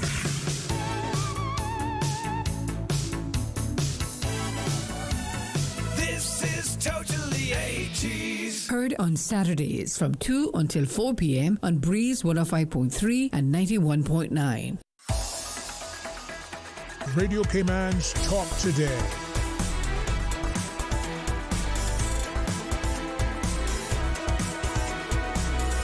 What is on your mind, Cayman? Welcome back. And we've got about 40 minutes to go. Got news coming up at the top of the hour there. And yesterday I touched on the KPMG assessment of HSA. The news conference on that had just finished before I came in here to the studio. And, I touched on some of the main points, the key findings of that report. But there's a lot to unpack, from yesterday's news conference by the Ministry of Health, Environment and Sustainability about the KPMG assessment of the Health Services Authority. And I think one of the first things that people need to know about that review or assessment is that it was not a review of healthcare and the doctors and nurses who are doing a good job with treating patients. And that's very important to distinguish because what that report is really looking at is it's looking at the machinery behind HSA. The system, the governance.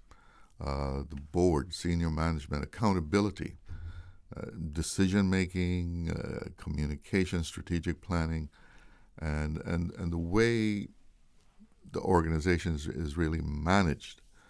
And KPMG was commissioned to do this assessment back in January, and they've come back with quite a substantial list of things, and maybe we can get into that a little bit, but we do have a caller on the line right now. Good afternoon. You're on the air. Hi, Mr. Glidden. It's Pat calling again. I was trying to catch your first guest before they left, but that's okay. Because I wanted to ask Mr. Hydes if he thought that maybe some clients needed a longer period for rehabilitation than others, and I think he said the program was for 6 months. Whether some of the clients needed to be there housed past 6 months, and whether they could have long-term clients, especially those that come out of the prison. I was remembering in the States, I met some persons that had gone through rehabilitation programs, and they were in halfway houses sometimes for all a year or 1 year or 2 years. I mean, a year and a half or 2 years, because they needed that extra support system, because it's like they're learning to or relearning to have that accountability and responsibility for themselves, and sometimes they need, that support system in the background as they were getting for a longer period of time. But the other thing I wanted to ask you, what do you think of CUC's new logo and new look compared to their historic logo and colorful look? What do you think? Have you seen it? I haven't really taken a look at it. Yeah. They have a new logo? Yes, they have a new logo and a new look. To me, it's modernized, but it's still not as creative and eye-catching as we've known their past logo and they're gradually past logo and look to be, but they're gradually phasing everything in, with the new. So get an eye full of that and let me know what you think next week. And lastly, what I wanted to mention, I heard your program about, I think it's Cayman. What is it called? When you go on the break, you put a certain program on about our ancestral Caymanians and so forth. And I was wondering how come I've never heard any about Captain Callan Rich, especially because so much of these programs come out from the BRAC. And well, the BRAC has its own. Huh? The BRAC has its own little heritage piece. Oh, well, sometimes I hear, I don't want to call particular names on radio, but I've heard quite a number come out. Radio Cayman broadcast all over the 3 islands, so sometimes I hear some come out like, Captain this one or Captain that one, or, our generational Caymanians that, yes, and I haven't heard a peep anything about Captain Callan Rich. And I've been wondering about that for a while and keep forgetting to mention it. But maybe Mr. Raymond will call and kind of... Well, you can always send in, if you have a person that you think should be highlighted, you can, make that suggestion. Well, I don't know too much about him, to be honest with you. I met him once. He's supposed to be my grandfather, my maternal grandfather, and I met him one time, and it was an enjoyable, educational, and informative first only meet, and I learned a lot about him, but I've forgotten most of that, almost all of that over the years. But I've just wondered, why. I know I was trying to get in touch with the Seamen's Association to try to see how come they didn't have anything there with him, because there wasn't even a picture on the wall of the Seafaring Association here or nothing. And in the BRAC, I understand they had a bit of something over there about the Seamen's, but not anything was put up about him. But I was just wondering, besides to throw that out there. But have a look at CUC's new logo and tell me. Well, yeah, I mean, because we have 2 of those. Because you have one at after the news segments, and then at 1 o'clock after the news, you have the Sister Islands historic vignette that highlights someone from the Sister Islands that has made an impact over time. So maybe he's been included in the Sister Islands segment. Yeah, but you still don't hear it on the radio. You hear it after the 1 o'clock news.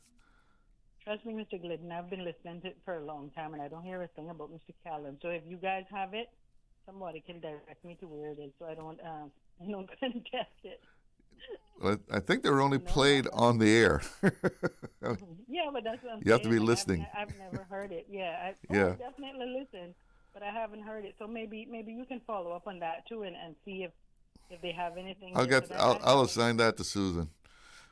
Yes. Okay. Well, it's perfect because she's from the BRAC. That's perfect. I'll delegate that out. Okay. All right. I'll leave you at that for now. Okay. Actually, I'm looking at the CUC website. Uh-huh. Yeah, I mean, it certainly is different than what it was in the past. Mm-hmm. I can't say I feel one way or the other about it. It's, a corporate branding. It's got the turtle and, that whole Cayman thing. I see that turtle is also trademarked.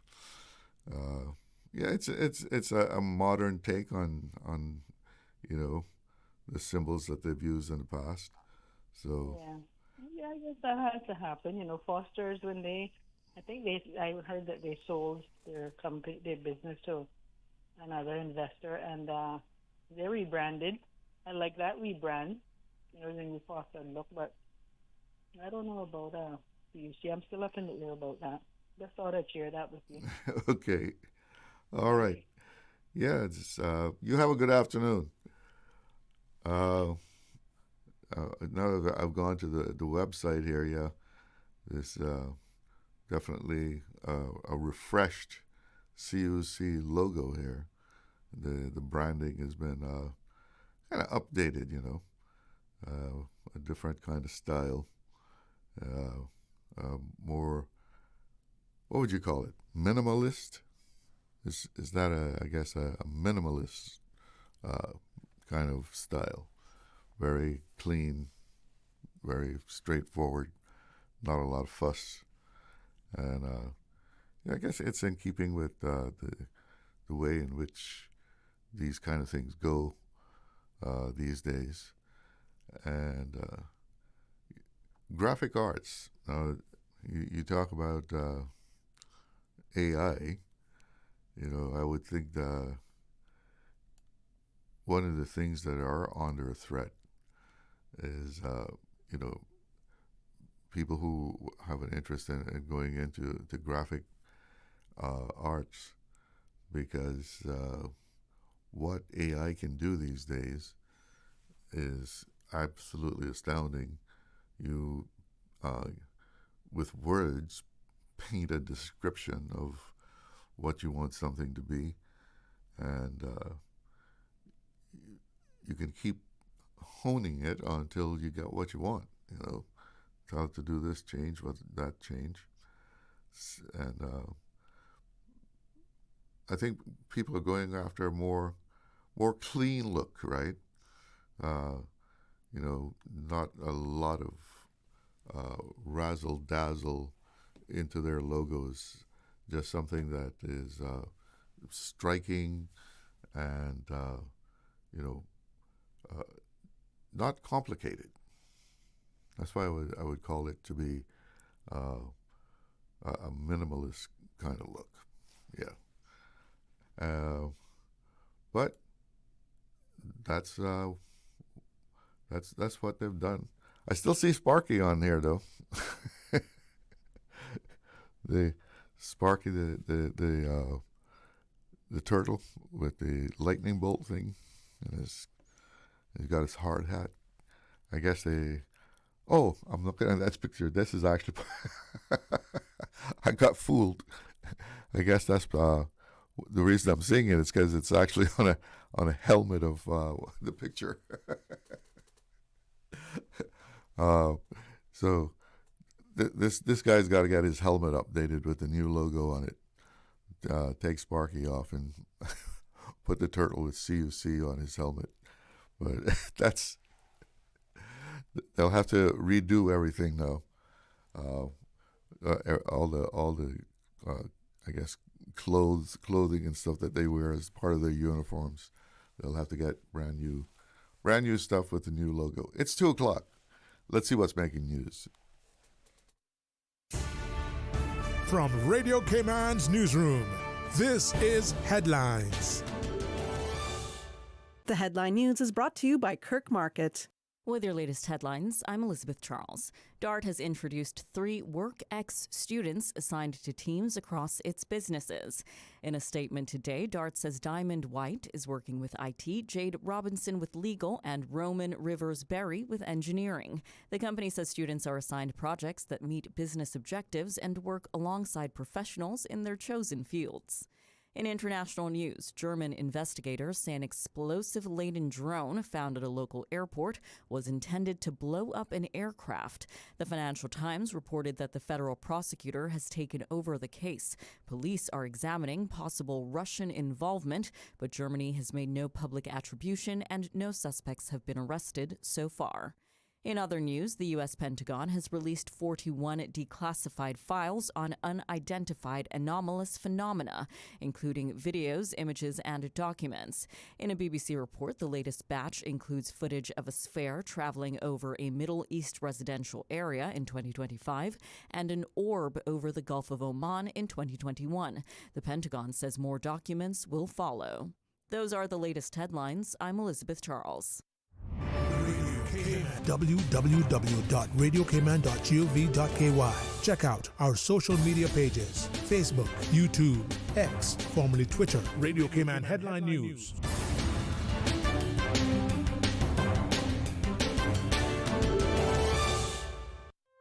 Looking for fresh, healthy food that's full of flavor? Then you've got to visit Kirk Market. Our dishes are made with fresh, high-quality ingredients. Enjoy vibrant mixed greens or satisfying pasta salads. Or try one of our delicious grill options like blackened chicken, spicy beef steak, or grilled salmon. Looking for something light and flavorful? We've got sushi rolls and poke bowls prepared daily. And don't forget to explore a hot bar or Billy Fresh salad at the salad bar. Stop by Kirk Market today for breakfast, lunch, or dinner and taste the difference. Eat well, live well with Kirk Market.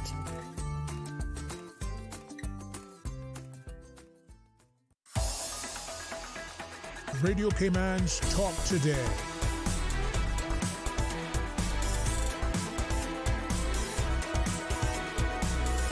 What is on your mind, Cayman? Welcome back, and a weather update here. It is currently 90 degrees here in Georgetown. It feels like 105. And the winds coming out of the south-southeast at almost 7 knots. Relative humidity, 71%. The afternoon forecast is calling for thunder showers. And the forecast for tonight calls for partly cloudy skies with cloudy spells and a 40% chance of late-night showers and thunder. Temperatures in the low to mid-80s tonight. Winds out of the east to southeast at 5 to 10 knots. Seas running at 2 to 4 feet. And looking at the tides, the next high is at 6:24 this evening. The next low will be tonight at 12:33. Sunset at 6:57, and the outlook is for similar weather conditions through Sunday evening, with an increase in chance of showers as a tropical wave approaches the Cayman area. And I think we do have a phone call on the line. Good afternoon. You are on the air with Talk Today. Hello. Yes, good afternoon. Good afternoon. Mr. Glidden. Yes. Can you tell me how the shares work at CUC? Could you not go too far, because I just want you to take all my time from me from what I want to say back to you. How the shares work? Yeah. How do you get involved in shares? Well, anybody who has a CUC account can buy shares. So when they buy shares, then what do they gain back at the end of the year or whatever time? Oh, They well, gain back something? actually, CUC pays a pretty good dividend on what your shares, what it depends on how much money you put in, and what I think they pay something around 5%. That's So pretty that good. means it's like a savings then. Yeah. So do they have to pay into the shares every month, or they pay in once a year? No, I think that you can put money in, and I think there is some requirement. I don't know if it's 2 years that you have to make some kind of contribution, buy some shares. But it's not you're not required to put money in every month. No, and then whatever you have every quarter they pay a dividend, and over the course of the whole year it would come up to something around 5%. So you're saying that they're going to gain interest there at CUC? Well, yeah, you get a dividend, and what your best thing to do with that dividend is to put it back in. So tell me something then. So this is a stupid question. So is any money coming from the persons who has a light bill there, that has shares there, and those that don't have no shares there? Are these people who have shares gaining anything from the people who has electricity there at CUC? Let me see if I'm following you right. If you have shares, what's your benefit? I'm trying to find out. We as light bill holders and paying a bill every month, is anything coming from our light bills going into these share people? I put it that way. Let's make it raw. The profits of the company. So the profit of the company is because of people paying their light bill. Yeah. And you can go there and buy shares. If you have an account. If you have an account. Yeah. Yes. I understand that. You have an account. You can go and buy shares, and you get a dividend every year, and your money increases. Yeah. That's what you're saying? Yeah, because what they do is that you can sign up to have a plan that when you are paid a dividend, right, that dividend goes to buy a share or a fraction of a share. So you keep buying more shares into it. Yeah, I get that, but I'm asking you, are the light bill holders that not having any shares with the company, is any of our money going into this shares and into the dividends for these people that got shares in there? I'm trying to understand. Yeah, because that's how the company makes money. Mm-hmm. Okay. The company makes the money from selling electricity. So I just want to say, Mr. Glidden, this whole island, I know everybody here appreciates electricity that we are receiving. Okay? I know everybody appreciates it. But these enormous bills that people receive for years, every government and present government just can't seem to do anything to a degree to make our lives any more comfortable when it comes to this electricity. Because apparently the government now making them not making them pay the fluid charge or something. So when you see your bill, it says, let's say $55 minus off of your bill, right? Mm. But then again, other things is a bit more, so it brings down the bill back now to.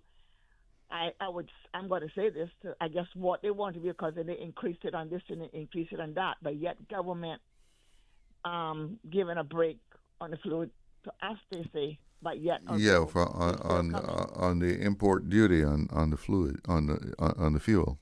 Yes. So they're giving us a break on that, but yet CUC is finding places to jack up the bill, and you're not gaining anything.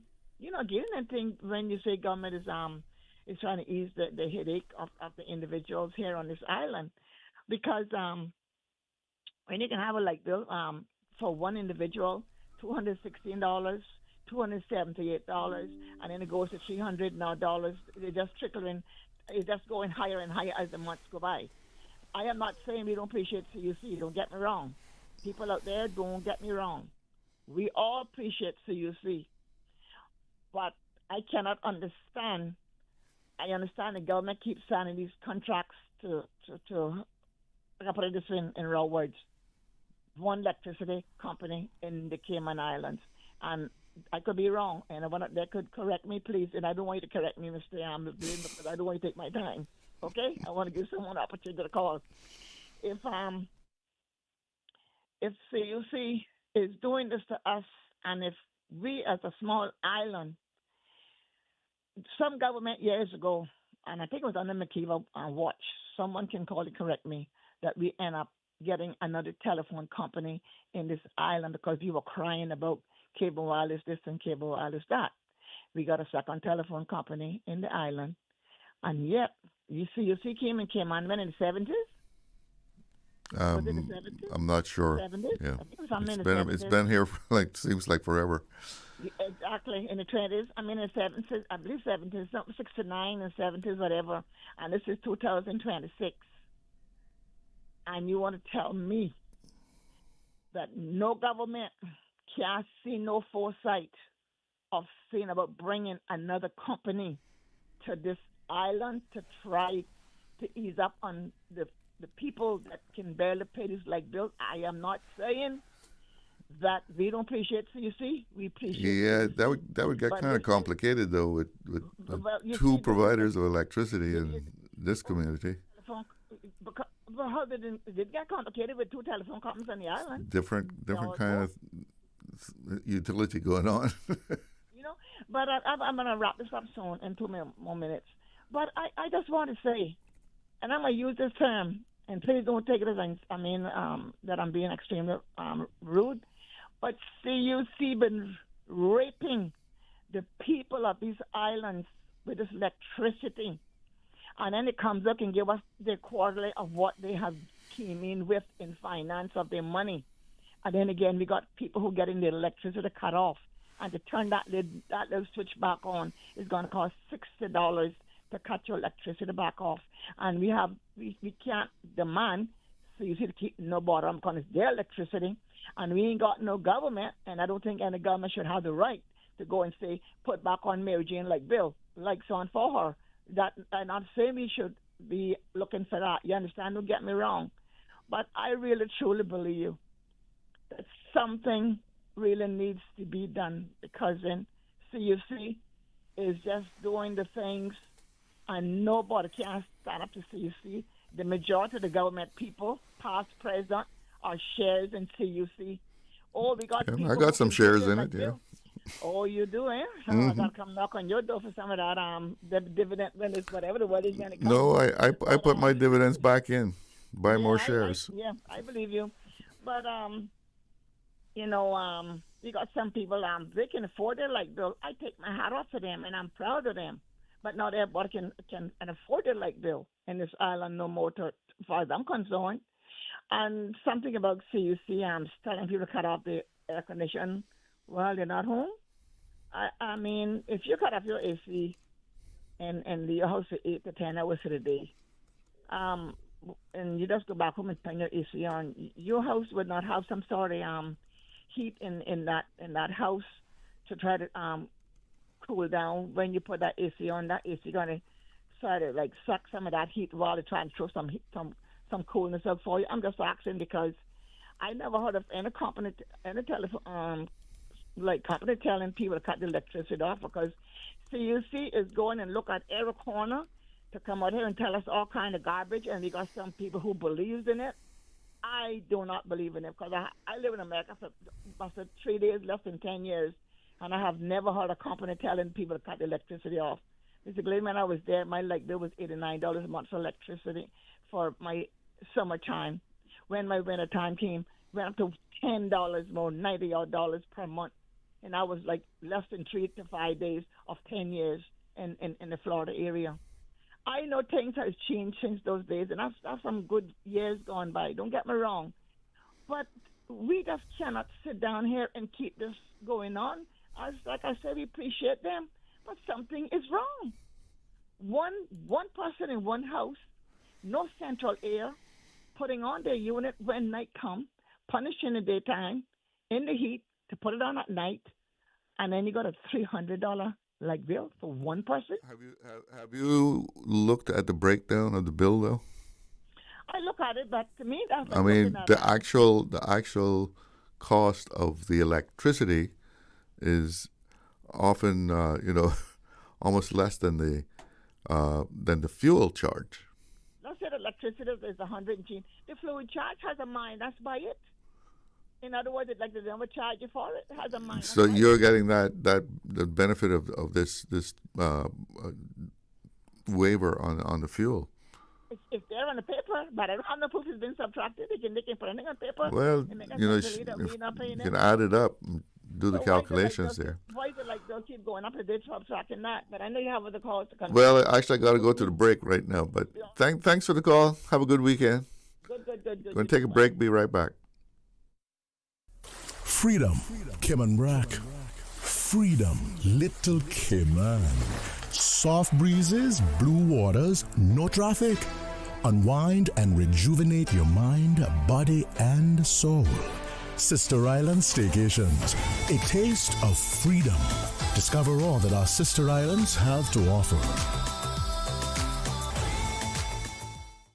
Hi, Bobo TD Cousin, everybody. I hear Cayman Airways celebrating their 58th anniversary by giving us the gifts. They got airfares on sale now for flights to every place they fly to next month through December. Look here, I going book my flights now to go Galawatten next month with Cayman Airways. I'll see you on a directly. Catch your seat on sale by August 8th. Other conditions apply. Call 949-2311 or visit CaymanAirways.com. Your award-winning, uniquely Caymanian airline. Looking for fresh, healthy food that's full of flavor? Then you've got to visit Kirk Market. Our dishes are made with fresh, high-quality ingredients. Enjoy vibrant mixed greens or satisfying pasta salads. Or try one of our delicious grill options like blackened chicken, spicy beef steak, or grilled salmon. Looking for something light and flavorful? We've got sushi rolls and poke bowls prepared daily. And don't forget to explore a hot bar or Billy Fresh salad at the salad bar. Stop by Kirk Market today for breakfast, lunch, or dinner and taste the difference. Eat well, live well with Kirk Market.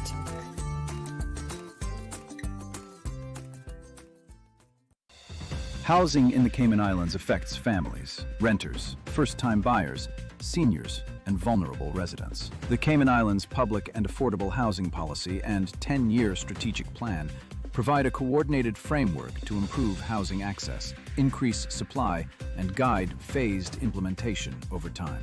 Public presentations are being developed and will provide opportunities for the community to learn more about the policy and plan.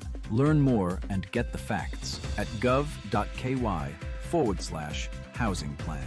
A message from the Ministry of Planning, Lands, Agriculture, Housing, and Infrastructure. Radio Cayman's Talk Today.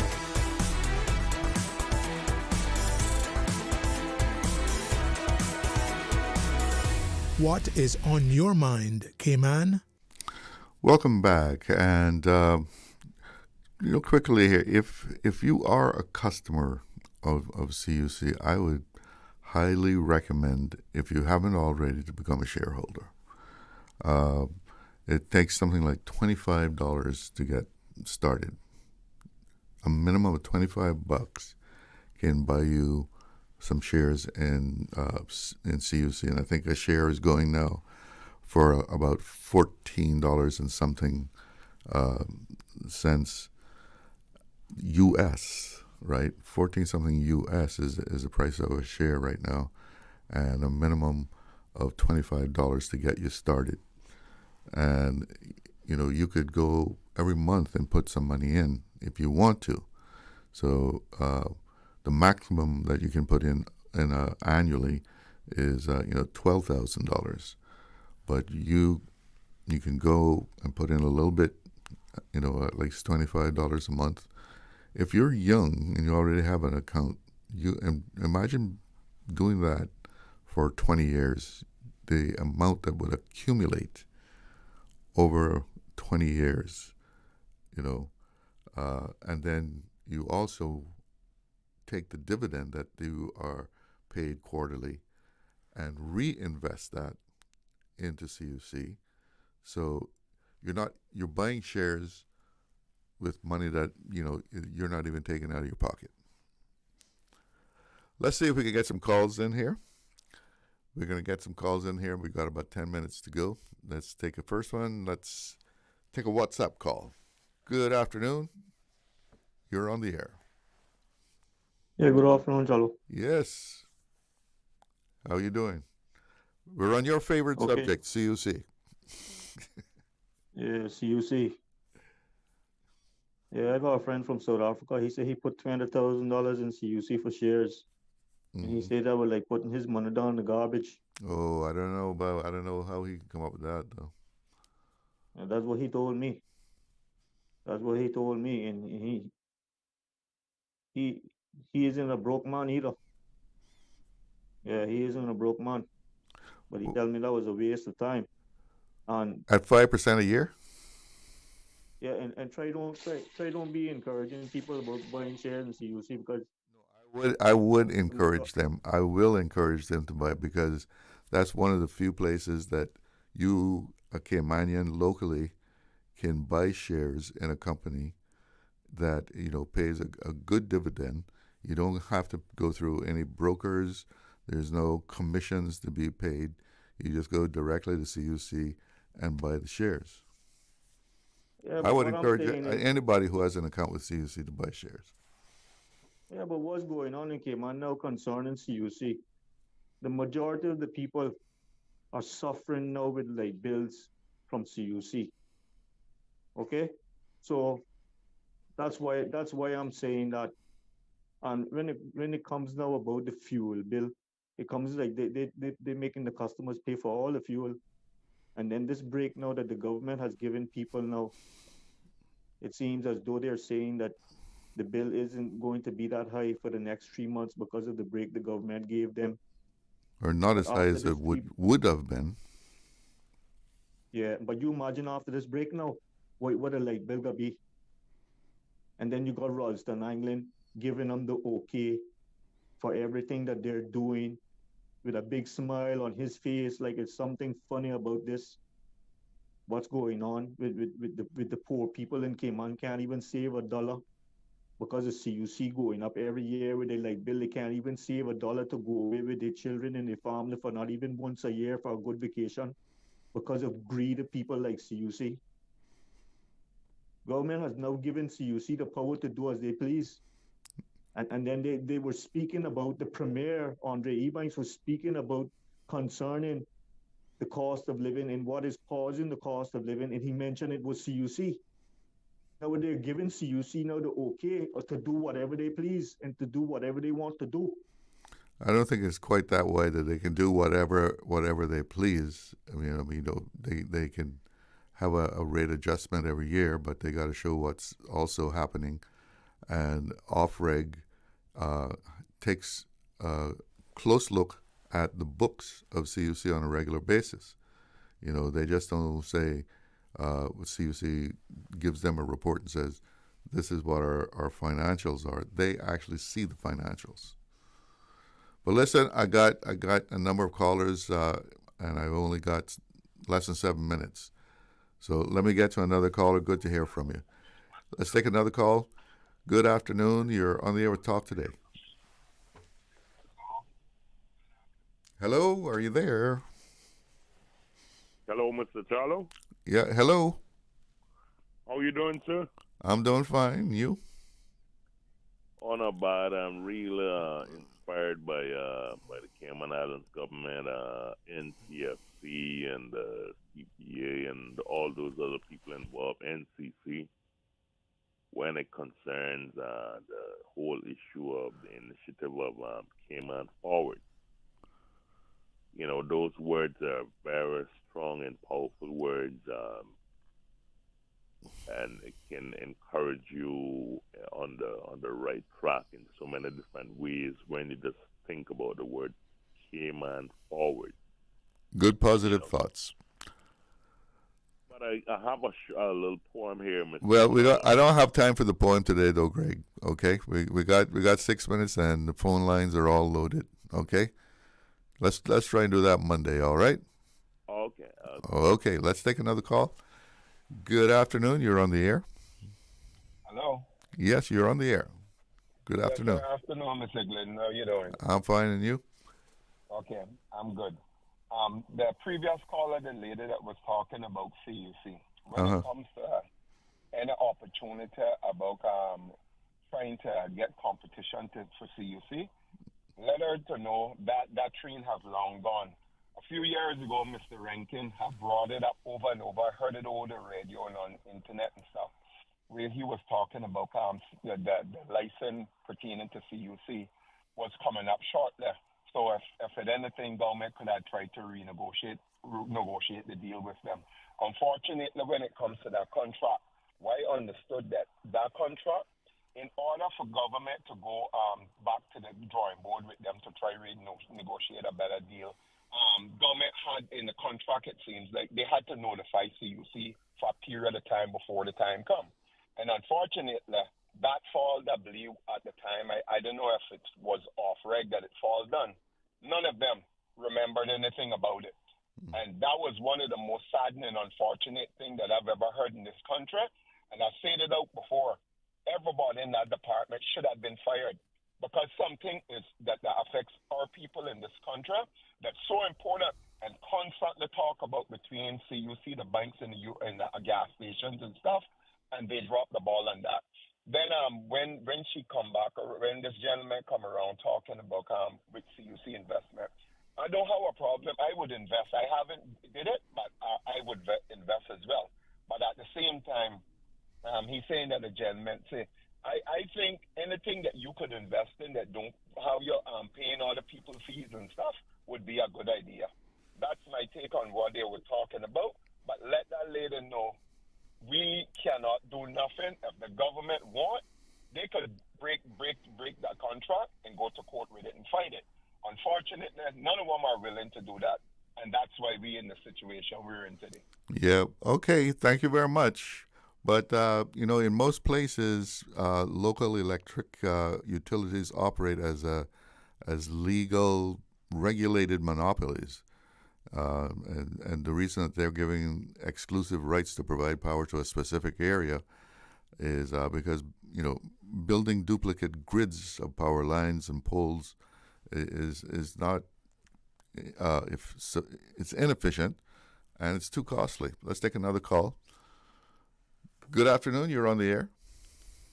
Good afternoon to you, Charlo. Yes, good afternoon. I don't have much time for this, but it's impossible for us really to have two power companies in this it gets small island. get a little complicated there. As you said, it's much too expensive to have another grid and all that, and they'd have to be using the transmission lines. And it's a complex thing. People need to understand the production, generation, and transmission of electricity is very complex and it's very, very expensive. I think they were trying to talk about patching into the lines and transmission when they were doing that and so forth. There's hundreds of millions, there's billions of dollars invested. It's much different from the telephone companies. There's a great thing with Captain Callan Rich. There's a great song by Andy Martin about him. My father knew him well. I remember him also, a brilliant navigator, brilliant seaman he was, and a hard-drinking man and so forth, but a real character, a brilliant seaman, legendary. My father respected him. Well, my father, a Christian man, a little different in character from him, totally different, but they both respected each other for their ability as seamen and so forth. So both the ship sail and the iron ships and the motor vessels and so forth. You can learn a lot about him reading up. There are things recorded in history about his exploits. But that song, so maybe it's worthwhile playing it when you get to your show. Have a wonderful day. All right, Mickey. Have a good weekend. We're gonna squeeze one more call in there. Good afternoon. You're on the air. You got about 30 seconds. Good afternoon, Mr. Charlo. I'll make it quick as possible. I was listening to all the callers in regards to CUC, and I just would like to say I would like to make some corrections and some notions that we can't have multiple utility providers. We can. It's not going to cost no hundreds of millions of dollars. We already have an existing grid that could be separated in different parts. Matter of fact, that's how Cayman used to be. We didn't used to provide utility to all the island. It was done in different areas. The only reason why Georgetown became the center of the distribution is because of the ice company required a whole lot of electricity, so therefore they put the main plant in Georgetown and distribute it outwards. So we can take this same grid and we can break it up in several pieces and have different utilities generating electricity in different areas on this island and be a lot less for Caymanians and the consumers. And the fact that CUC has the right to buy fuel from any depot they please to buy it from, and we got to foot the bill 100%. Again, those are the things that we need to look at. And then the distribution grid and what everybody talking about, we paid after Hurricane Ivan 15% surcharge to rebuild this grid that everybody claiming belonged to CUC. And by the way, every single light pole in this country outside of the ones on CUC premises is on Crown land or private land. So I don't understand how CUC gets the entitlement to give Data Link, a company that is 100% owned by them, to charge other utility companies to use the same grid that you say can't be used, to millions of dollars every year to use it, and we don't get $1 back. All right, I got to go. In the hot months, they should be giving a discount instead of charging people more. All right, have a good weekend. Well, that's it for Talk Today. Thank you for calling in. Thanks you for tuning in. I'm Charles Glidden. One love. Talk Today is brought to you by the Ministry of District Administration. Explore your history. Explore your land. Explore your sister islands. And Doctors Hospital. Peace of mind is important when life happens. Doctors Hospital. Always there for you. Call 949-6066. And Cineco. Keeping Cayman covered. Visit cineco.ky for your quote today.